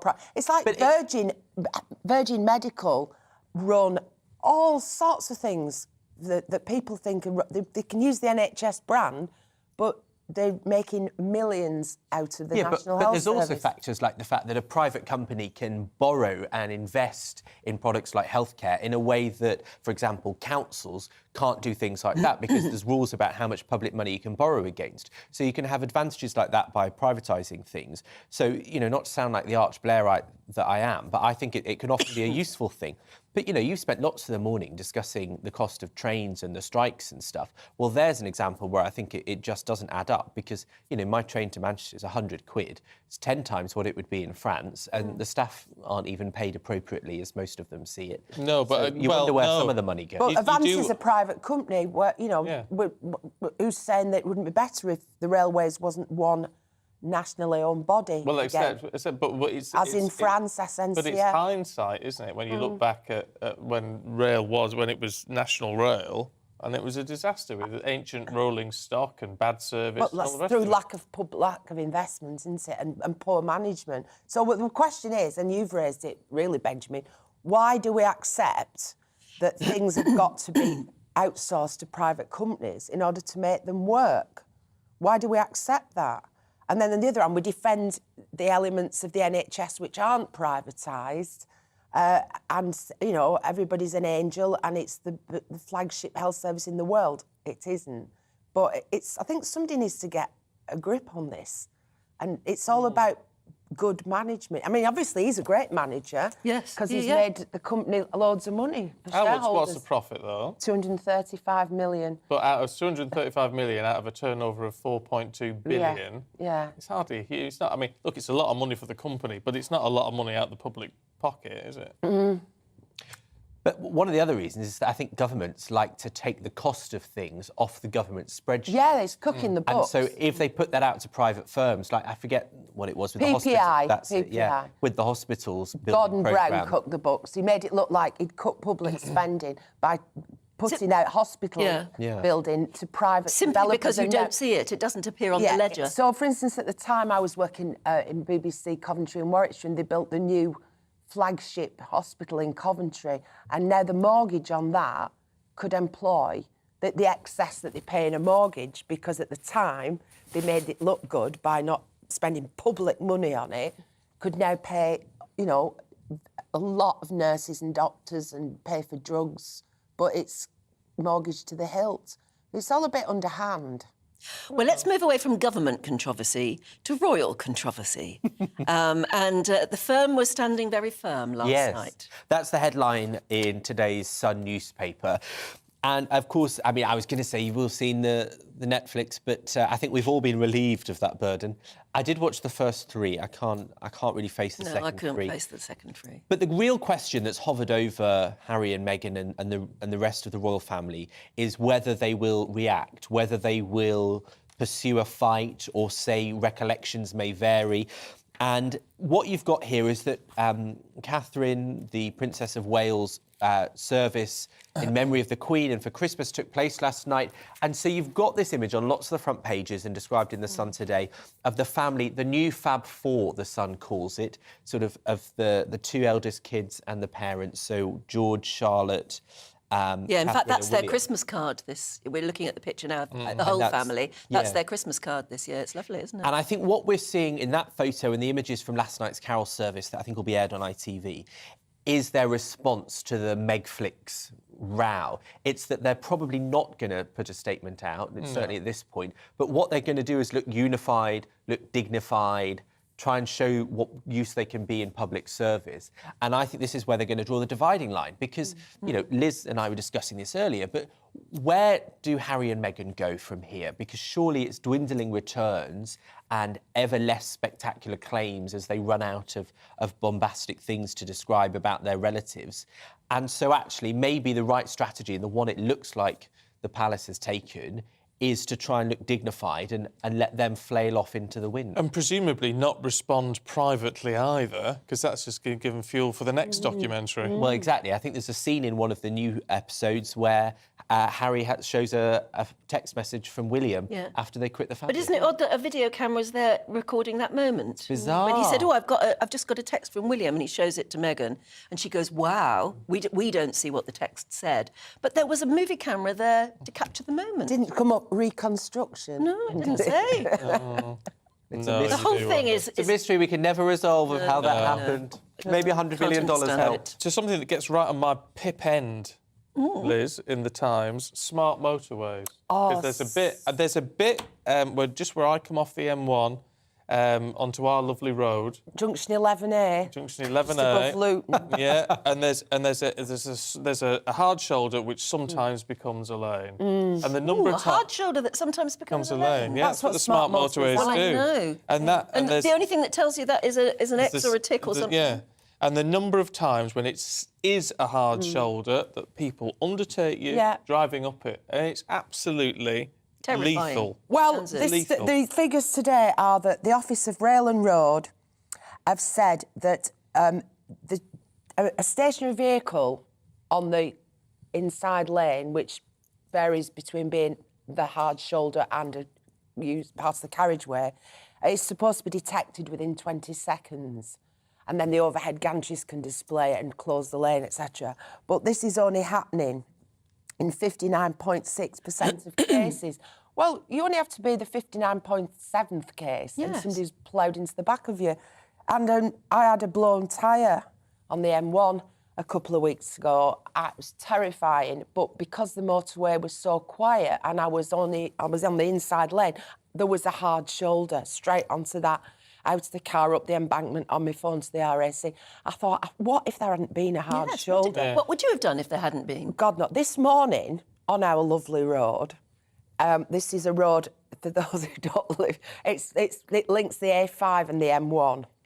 And it's been built in recent years and it just goes through open fields. It's unlit. It's surrounded by fields. This morning, it was so foggy. It was dense fog. And my windscreen got coated in salt from lorries throwing it up. And my wipers froze up. And I couldn't see a thing. And there's no hard shoulder. And the only thing that got me off, I was panicking, was that I saw a lorry with its lights on hazards in the distance, and then I could determine that it was actually in one of these emergency zones. So I pulled in behind him, and then I got a bottle of water out, and I had to chuck it over my windscreen and then try and carry on. But if that hadn't been there, then I got onto the M1, as you say, and it's not a hard shoulder. I cannot believe that anyone thought. There's no refuge. There's a refuge point every mile. Between one of those points. Anyway, these were brought in 2006. I remember the first one was trialled on the M42 under Birmingham. And it's cheaper, basically, to increase the volume that the road can handle. It's cheaper to turn what was the hard shoulder into another lane than it is to build a lane outwards. But the number of people that have been killed, there have been families taken... Nobody likes them. No. And all the politicians who are ever quoted on them say that they're a mistake and we should withdraw the whole dangerous. thing. Anyway, they are very, very dangerous. It's now acknowledged that the technology is clearly lacking. It's substandard. So unless you've got foolproof technology to detect a stationary vehicle in one of these lanes, it's going to be a death trap. Yeah. Take care. I was thinking of you on the lovely road this morning. I was thinking, this road's not lovely today. Not lovely today. No. It's terrible. Benjamin, in the Times, there's this fascinating story that insects feel pain. They do. And that maybe we shouldn't think of farming them. Yes, they feel more pain than Harry and Meghan, I think is... Gosh, that's a lot. Yes, indeed. So it's really interesting, actually. It's a study by scientists at Queen Mary University of London and the London School of Economics that has found that insects can feel pain in a similar way to that which humans feel pain. Now, the reason this is a big question is because huge amounts of pesticides are used, and this research suggests that they are damaged by them, that they know what's going on, that they try to escape it, that they recognise a foreign substance on them. And so they're asking the question of whether it is moral and justifiable for us to use pesticides if it is now the case that we learn that the insects can feel it. It also found that bumblebees have very similar recognition of pain to how we do if you harm them physically. But also, I mean, we're looking. I mean, there's lots of talks about farming insects for food. Yes, I mean, I think Liz was saying about how Jeremy Clarkson's a big advocate for getting lots of insects back. I have to say, I've eaten insects before, and they're quite nice. I think it's quite. There are questions about having not as many insects as we used to because we're killing them with things like pesticides, but then you have other food shortages which human beings are facing, and the effects of farming things like pigs and cows and poultry, which is hugely damaging to climate change, causes a lot of problems, more than cars. From the methane coming from those animals. So maybe if we switch to insects, I think these are the big questions we've got to grapple with. Well, we can't be bothered about farming insects because of the pain. No, because we farm animals. Because we farm animals. Yeah, but I don't think, or at least in theory, we don't subject them to intentional pain while they're alive in the way that clearly we are doing to insects. Because if you're spraying them with this, nasty substance and they're feeling that, I think that's a very different situation to the one that scientists and that farmers thought was the case. Maybe. I don't know. No, I don't know about that. Someone think of the insects. That's an awkward thought, isn't it? It is, but do you know what? I think, often... Should we care, in other words, about insects? We seem to think that all these other animals that we share the planet with, don't feel like we do. And of course, yes, it sort of makes sense, doesn't it? I think there's a changing of attitudes that's going on. We won't be able to eat anything. Let's get on to sprouts then. Yeah, let's talk sprouts. They don't feel any pain. Well, they do, don't they? Shriek when you pull them out the ground, or is that something else? Oh, Lord. That's carrots. me. I think this just is the top story today as we go up to this special time of year. A gran says she dreads Christmas because she has a phobia of Brussels sprouts. I don't have any, darling. Now, she doesn't say exactly what she thinks the sprouts might do to her, but she says, I'd lift up my Yorkshire pudding on mashed potato and find one underneath, and half inside my mash. It just made me shudder from head to foot. It's not. She's not too scared to hold a bowl of them there, is she? Yeah, but they're raw. I got my sprouts on a stick this week. I love that. But I don't understand how... Anyway, if you've got a phobia of Brussels sprouts, just don't have them. Yes. And then... Easy. Yeah, but it's if somebody's hidden one under your mash. Well, maybe they would if they know. But the other one I wanted to say was I'm going straight out and buying a selection of these pizzas because I didn't know you could get them. Christmas tree-shaped pizzas and such. With things like pigs in blankets on and cranberry sauce. So and Christmas brie. pizzas? Christmas pizzas, and they tested 7 of them. And I can't wait to try it. Although, just have the meat and veg. You don't really need the dough, but it's a treat, isn't it? Oh. What will they come up with? Who knows? Who knew you could have anything Christmas that'll pizza? sell? Yeah. There you go. Lovely. Thank you both. Thank you Good to very see you much. this morning. Thank you. And if we don't see you again, Merry Christmas. Yes, No, we're out next Friday. Are you We're here not. next Friday? Oh, No, you're but we're not? not. No, we're not. Oh. No. Oh, well. We're off to the Bahamas, aren't we? Yes, we are. We're going to have a lovely Together? time. Yeah, we're going to have a lovely time. I wish. It would be fun. Now, according to a recent survey, almost half of us have been somewhere where cash isn't accepted. And as the cost of living crisis continues, many people find that using cash can help you actually budget for essentials, but it's not always that easy. With the loss of individual banks in communities, there are now fewer, apparently, than 6,000 banking branches across the UK. Well, in Cottingham in East Yorkshire, they've opened a post office banking hub that follows pilots in Scotland and Essex. Our Yorkshire and Humber reporter Anna Riley went to find out more. I declare this centre, this hub, open. Fanfare and furore for the opening of Britain's newest banking hub. After the closure of all its banks, Cottingham in East Yorkshire has become the 4th centre in the UK to provide this facility to keep cash viable and allow customers to still access face-to-face banking services. The banks themselves will find it will actually generate more business and more money. The post offices will like it because it will bring people into the post office as well. So, so I think all told, it will work very well indeed. It's a clever answer to what was turning into a real problem, which is the absence of banks on the high street, the absence of access to cash, the absence of all the things that many of us have grown up with and are uncomfortable without. So it's a great idea, and because it's a great idea, the customer will make it work. The hubs are operated by postmasters, with banks providing staff on a rotating basis for all customer banking needs. Well, I like seeing somebody in person. Yes, it's a different experience. I do like the human touch. I think it's still very important in this age, and I'm sure a lot of people in my age group will appreciate that they can still handle cheques with human hands. It's nice when you can go into the bank and think, oh, good, I can draw it out. With more than 5 million people in the UK relying on cash every day, the banking hubs have shown that hard money is still crucial in society. Cost of living crisis is really starting to bite. It's much easier for some people to budget in cash and see money in front of them and to use that day in, day out. The other thing we see is while there's lots of customers who want to use cash, they need businesses that are willing to take it. And for that to work, a business needs an easy way of depositing that cash at the end of the day. And therefore, local facilities like this make a real difference. The Cash Action Group led the banking hub pilots and see them having a permanent place on the high street. Banking hubs really are here to support those communities where there's no branch left. They are put in place where we've identified the need, where there is no ability to transact to that level anymore. And I think they are a really positive thing for the future. Look forward to supporting a lot more communities over the next few years. And we've seen how popular they can be through the pilots and through these 2 new hubs we've just opened. There's another 25 banking hubs due to open across Britain so far, all aimed at protecting the future of cash and preserving in-person banking services. Anna Riley, GB News, Cottingham.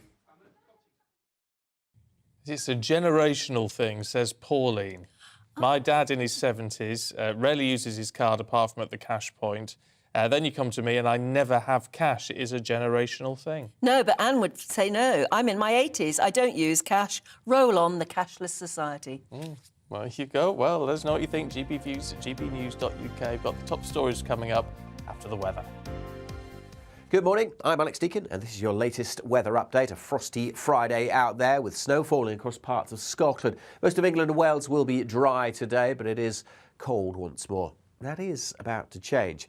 Here's the bigger picture. High pressure is actually moving in across the south, but these weather fronts have been providing a mixture of rain, sleet and snow across parts of Scotland and making for some treacherous conditions first thing this morning over parts of Scotland through the central belt. Snow falling for a time before turning back to rain as we go through the day. But we could see a fair few centimetres in some locations, certainly up over the mountains of western Scotland, several centimetres expected.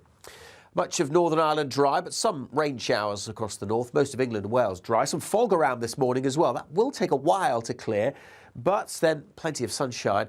But temperatures yet again struggling to get much above 1 or 2 degrees Celsius. Now, wintry weather continues across parts of Scotland. More and more turning to rain at low levels, certainly, but more snow over the higher routes here, and everything could freeze up through this evening, so it may well turn icy. And we'll see a few more showers just drifting into southern Scotland, then northern England overnight. So again, it could be icy. It's going to be a cold evening if you're heading out tonight. Temperatures by morning, again, well below freezing across England and Wales. A little milder further north, where we'll have more cloud. But still some showers coming in, and we'll have those outbreaks of rain, sleet and snow over northern England and North Wales during Saturday. Again, most of the snow on the hills, but some is possible at lower levels. Mostly rain, though, at lower levels. Snow coming in across the Highlands of Scotland throughout Saturday, but much of eastern Scotland and much of the Midlands, South Wales, southern England, dry and fine during tomorrow. Temperatures a little higher, 4, 5, maybe 7 or 8 across the southwest, and milder areas on the way for Sunday. This area of low pressure is moving in. It's going to lift the temperatures, but it is also going to bring some wet weather, and we could see a spell of heavy snow. See the Met Office website for the warnings.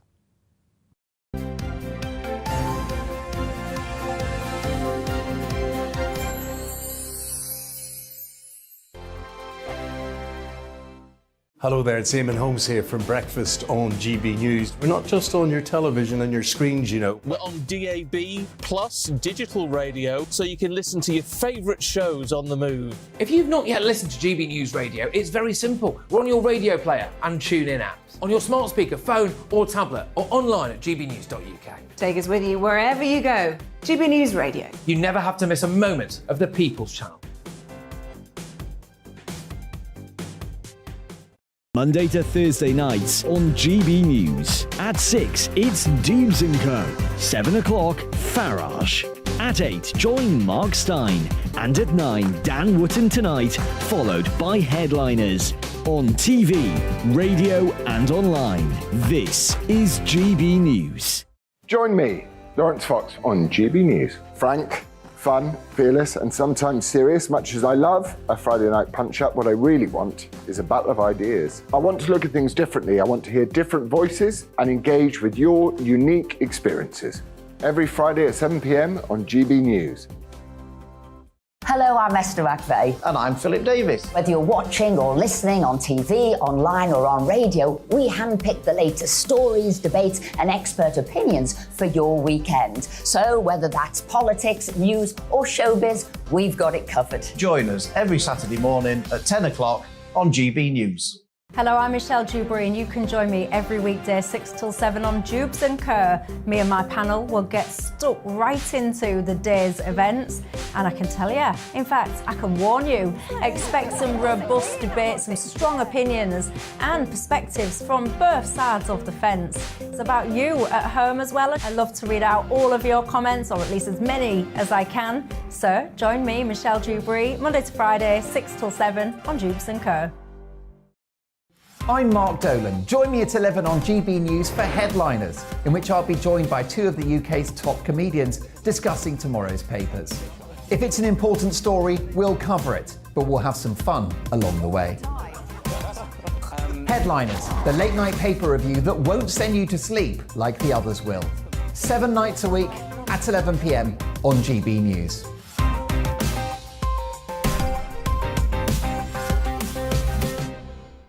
Monday to Thursday on GB News, it's Bev Turner Today from 10 a.m. We're going to be here for you, our GB News family, to keep you up to date, but also make you smile. There's a guy who went from puberty to adultery. And I can't wait to bring a few of my own opinions. I have no time for cultural totalitarianism. We'll engage in passionate, but always polite debate, with your thoughts and opinions at the centre of it all. Only on GB News, the People's Channel, Britain's news channel. I'm Mark White. As GB News Home and Security Editor, I cover those key issues that are so important to you. Our authorities, our communities doing all they can to combat violent crime. With the public services under unbearable strain, why are we still failing to control our borders? Defence, the first priority of any government, has been continually hollowed out. Can we trust our politicians to protect the armed forces? Join me, Mark White, on GB News.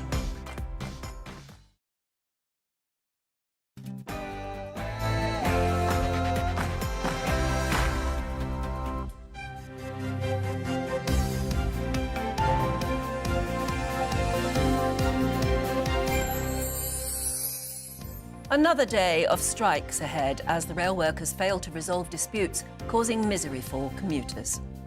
Good morning to you. 9 o'clock, Friday the 16th of December. This is Breakfast on GB News with Stephen and Anne.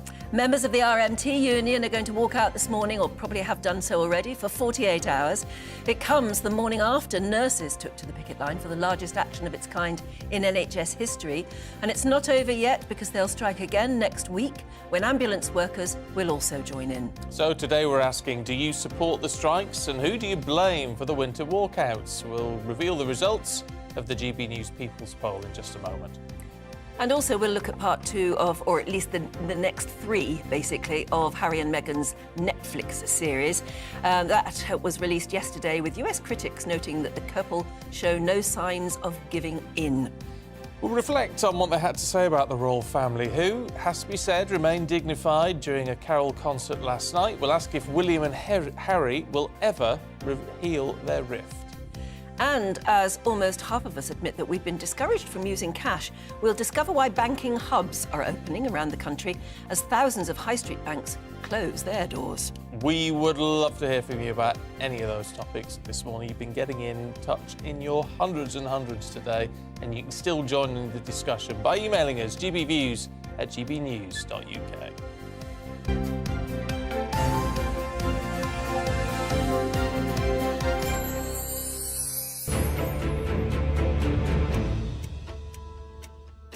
Today marks the start of yet another rail strike as RMT union members walk out until the end of tomorrow, Saturday, hitting train services throughout England, Scotland and Wales. But we asked whether you support the ongoing industrial action. 44% of you said yes, 29% opposed the action, 14% somewhere in the middle.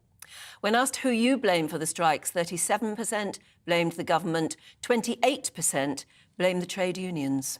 Well, let's talk to our political correspondent, Tom Harwood, who's here. Morning to you, Tom. Good morning. Has to be said, this isn't actually very good reading for the government, is it? It's certainly not, no. It's very, very different from the historical context we've seen with other strikes. Now, if we think back to some of the seismic strikes that happened under Margaret Thatcher's premiership, for example, in 1984, the miners' strike was only supported by 33% of the population. Many more people on the side of the government in that dispute. Well, it's entirely reversed this time around. When it comes to those walking out at the moment in our poll, we can see 33% on the side of the government rather than those going on strike. So it's a really difficult situation, really, for everyone to find themselves in. I think everyone is feeling the cost of living pressures that we're seeing right now. And the issue is that if you look at it through one side of the ledger, clearly people feel like everything's going up. People need to have these pay rises just to stay afloat, just to stay level with where they were before. The trouble is, there's another side to the ledger as well. It's hospitals that have to pay more for all of their services as well. Hospitals have to pay more for keeping the lights on, for heating. They have to pay more for a lot of the equipment that they're getting and all the rest of it. The inflation is seeping money away from the other side of their budgets, as well as these demands for pay increases. So if there is more money that goes on wages, that's less money that can go on other parts of the health system, for example. Or if we look at, for example, the railways, there are 40% fewer people commuting this year compared to before the pandemic. So there's less money going into the railways. There's less funding through rail tickets being sold. And that's less money to keep people's wages where they were, let alone to increase them. So ultimately, this comes down to the dire economic straits that we and many other countries in the Western world are in. There is no money. OK, Tom, stay with us. We're just going to talk to the chair of the Labour Party, Annalise Dodds, who joins us now. Very good to see you this morning. Thanks for joining us on GB News. I don't know if you caught the end of what Tom was saying there, but he raises a valid point, doesn't he, in all of this? Well, I mean, how would the Labour Party handle all of this? How would you handle the RMT? How would you handle the nurses with their 19% pay demand offers? Well, actually, the context, I would say, is quite different in our country compared to other countries. You know, Tom said, well, all nations are facing difficult economic circumstances. Certainly all countries are impacted by the Ukraine crisis. But in our country, the impact has been more intense. That's for two reasons. First reason, we've had 12 years where our economy has not grown at the rate of many other countries. It's grown far more slowly than it did under Labour governments, for example, and people's real wages have either stagnated or they've actually gone down precipitously, right, over recent times. That's one big difference between our country and other countries under those Conservative-led governments.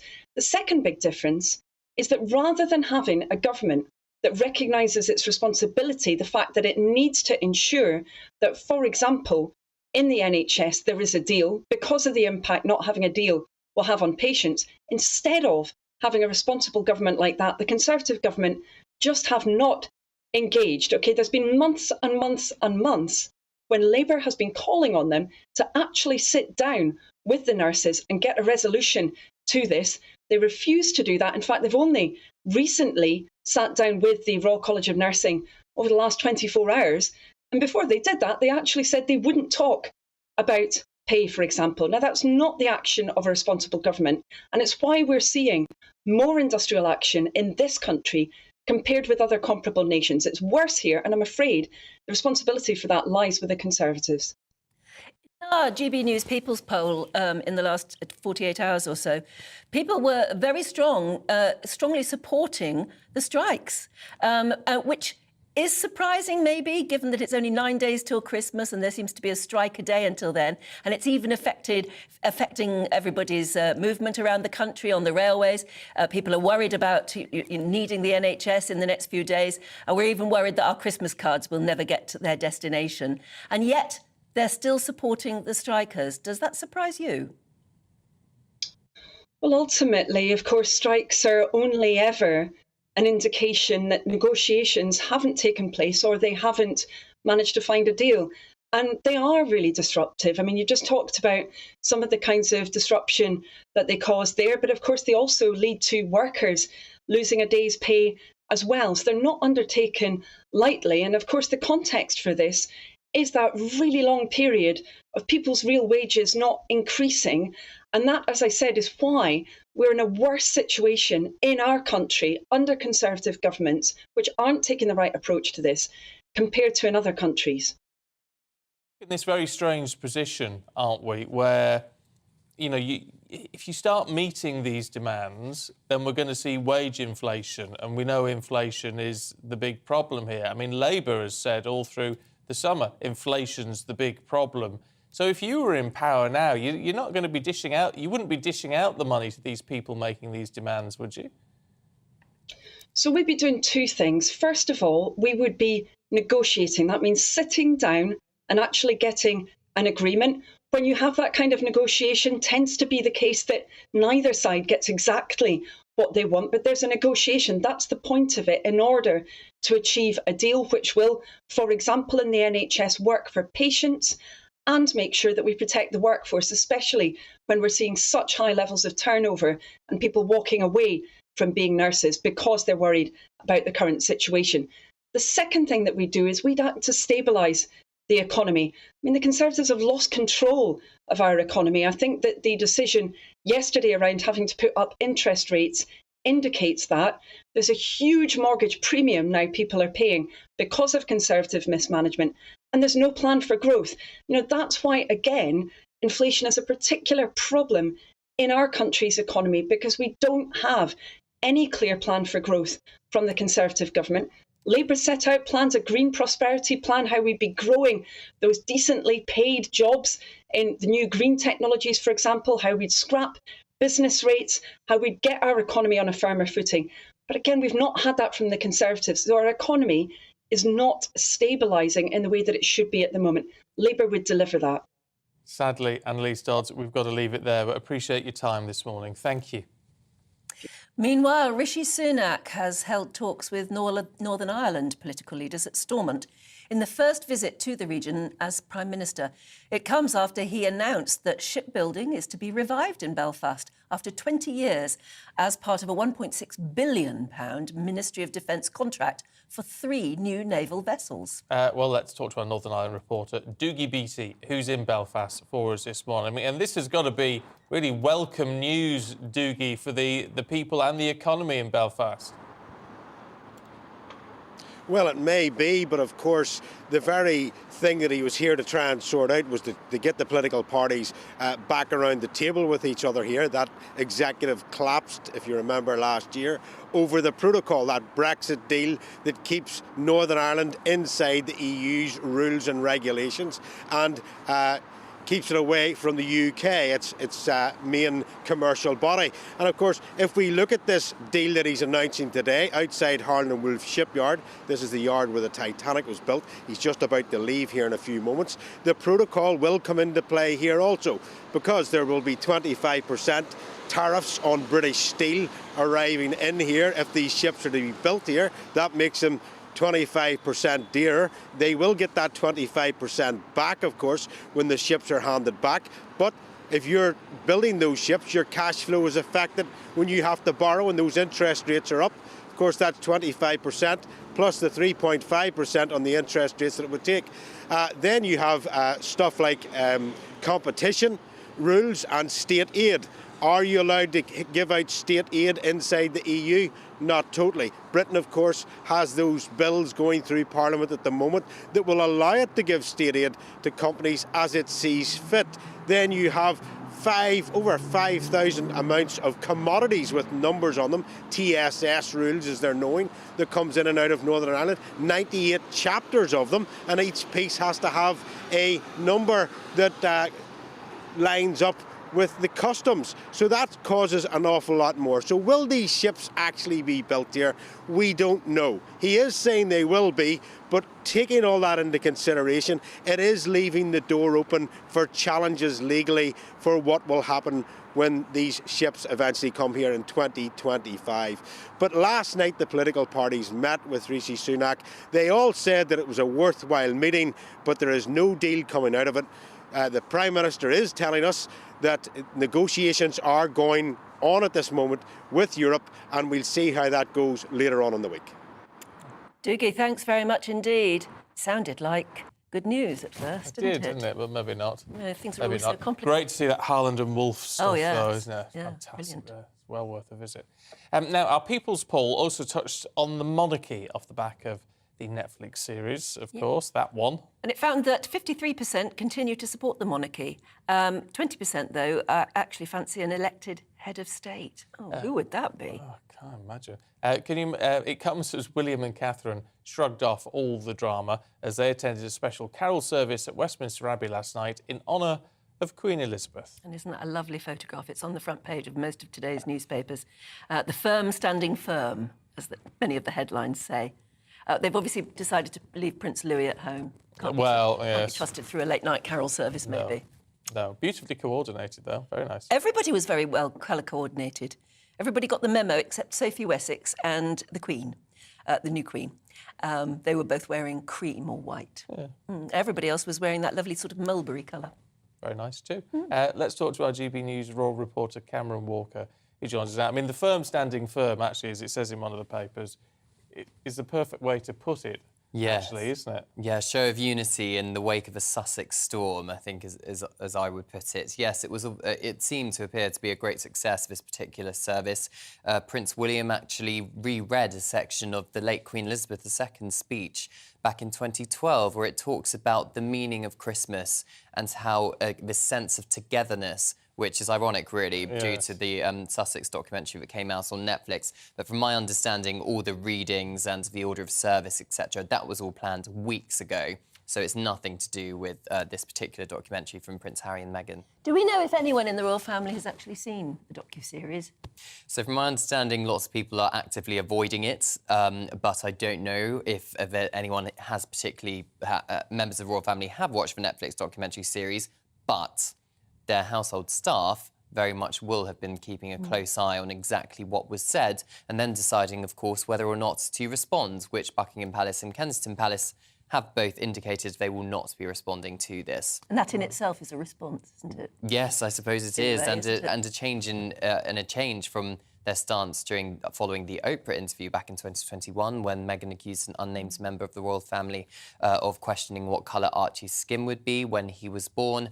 Also, again, what she repeated in the Netflix documentary, but questioning that she wasn't given any help for her mental health struggles.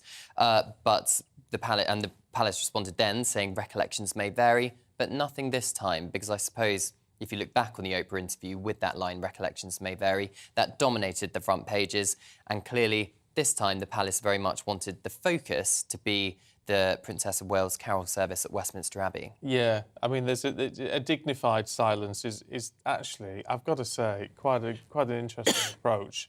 It's very courageous, isn't it? Just got to carry on. It could go wrong, but maybe they've just got to be seen not to be fazed by this tittle-tattle. Yeah, it very much is keep calm and carry on. As well as this carol service, the King and Queen Consort yesterday afternoon were at a community kitchen in London, meeting people there. We then, of course, got this carol service last night, this show of unity, because several members of the royal family were in attendance. And you saw from the crowds outside who were cheering William and Catherine in particular as they went in, saying, "We love you, Kate, we love you, Prince William," clearly showing their support for the Prince and Princess of Wales rather than the Duke and Duchess of Sussex. Just very briefly, response from the States. Response from the States. Yes, well, it's very different to the Oprah interview. US critics have been far from supportive. Just one quote from Helen Lewis of The Atlantic: "The relentlessly one-sided narrative makes you feel manipulated." Oh, that's interesting, isn't it? Yes, it's suggested that the response in the States is changing a little. OK. Cameron, thank you very much indeed. Oh, dear me. Manipulated, though. You haven't seen it. Well, no, but you get that... It's just endless romantic stuff. You think, oh, I can't take any more. It's It's just too much. I can't bring myself to It's watch it. acres of romance, and then somebody sticks a knife in with a little comment that hurts. It was on in the house last night. Oh, was it? I went to the kitchen to cook tea.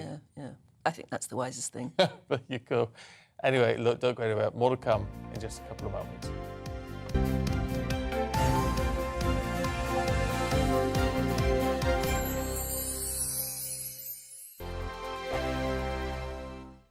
Monday to Thursday nights on GB News. At 6, it's Dubes & Co. 7 o'clock, Farage. At 8, join Mark Stein. And at 9, Dan Wootton Tonight, followed by Headliners. On TV, radio and online. This is GB News. Here on GB News Live, we'll be keeping you in the picture, finding out what's happening across the country and finding out why it matters to you. We'll have the facts fast with our team of reporters and specialist correspondents. Wherever it's happening, we'll be there from 12 noon on TV, radio and online. GB News, the People's Channel, Britain's news channel. We are GB News, the People's Channel. Why not take us home with you by visiting the GB News shop at gbnews.store. You'll find all the official merchandise, a really good present actually for yourself, your friends or your family. We ship across the UK mainland at no extra cost. GB News, the People's Channel. Join my show Farage, 7 p.m. till 8 p.m. Monday through Thursday. And there you will get opinion, analysis, debate, and I'll cover stories that nobody else dares to touch. You've been cancelled. Join the club. Oh, my goodness me. And then for the last 15 minutes, talking pints. We're over a drink. We have a civilised conversation with someone. We very often disagree, but we do it in a grown-up way. Come and join me on Farage. Monday to Thursday on GB News, it's Bev Turner Today from 10 a.m. We're going to be here for you, our GB News family, to keep you up to date, but also make you smile. The guy went from puberty to adultery. And I can't wait to bring a few of my own opinions. I have no time for cultural totalitarianism. We'll engage in passionate, but always polite debate, with your thoughts and opinions at the centre of it all. Only on GB News, the People's Channel, Britain's news channel. Hi there, it's Stephen and Anne. At breakfast from 6 a.m, you'll always be caught up with everything you need to know, the latest headlines, opinions and debates. We'll bring you the good news and the bad, but most of all, we're here for you. Remember, send in your views and let us know what you would like us to talk about. That's because we're your news channel. And every morning at 6 a.m, it's breakfast on GB News. Join me every Sunday at 6 p.m. for Gloria Meets. In exclusive interviews, I'll be finding out who our politicians really are and what they really think. It's something that you would never want anyone to suffer. I didn't know what channels there were. I didn't think I'd be believed. I must have weighed about 7 stone and I'm 5'8". My instincts was to sort of cover this up. I mean, clearly that was a mistake. Join me every Sunday at 6 p.m. on GB News, the People's Channel, Britain's news channel. Hello, I'm Simon Evans. Join me on GB News for Headliners at 11 p.m, where I'll be joined by two of the country's top comedians as we take a look at tomorrow's newspapers tonight. If it's a big story, we'll be covering it, I guarantee, but we'll also have some fun along the way. That's GB News Headliners at 11 p.m. We won't put you to sleep, unlike some of the other paper review shows out there. So join us, 11 p.m, 7 nights a week.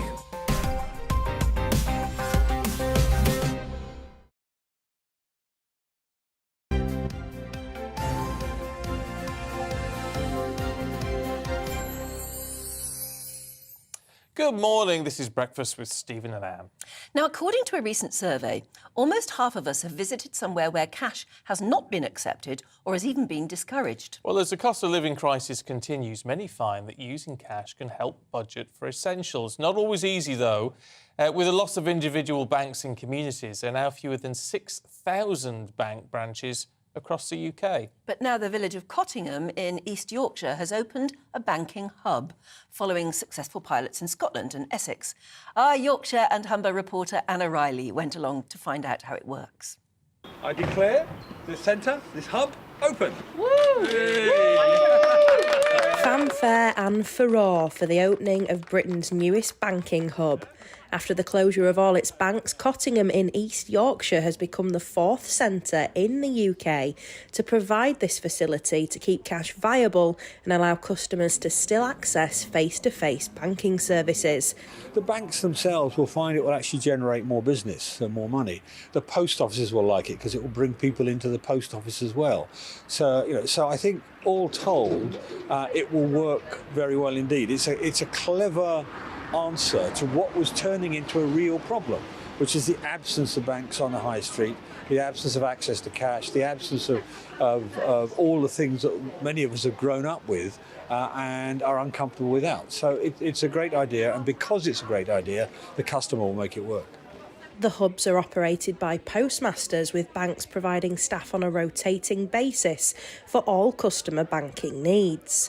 Well, I like seeing somebody in person. Yes, it's a different experience. I do like the human touch. I think it's still very important in this age, and I'm sure a lot of people in my age group will appreciate that they can still handle checks with human hands. It's nice when you can go into the bank and think, oh good, I can draw it out. With more than 5 million people in the UK relying on cash every day, the banking hubs have shown that hard money is still crucial in society. Cost of living crisis is really starting to bite. It's much easier for some people to budget in cash and see money in front of them and to use that day in, day out. The other thing we see is while there's a lot of customers who want to use cash, they need businesses that are willing to take it. And for that to work, a business needs an easy way of depositing that cash at the end of the day. And therefore, local facilities like this make a real difference. The Cash Action Group led the banking hub pilots and see them having a permanent place on the high street. Banking hubs really are here to support those communities where there's no branch left. They are put in place where we've identified the need, where there is no ability to transact to that level anymore. And I think they are a really positive thing for the future.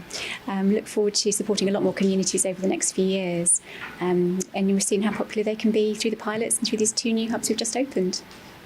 There's another 25 banking hubs due to open across Britain so far, all aimed at protecting the future of cash and preserving in-person banking services. Anna Riley, GB News, Cottingham. Interesting subject. Lots of people getting in touch about cash. Maybe we'll keep that going tomorrow. We shall see. Anyway, that's it from us. Tom Harwood's here next with the briefing. Good morning, I'm Alex Deakin, and this is your latest weather update. A frosty Friday out there with snow falling across parts of Scotland. Most of England and Wales will be dry today, but it is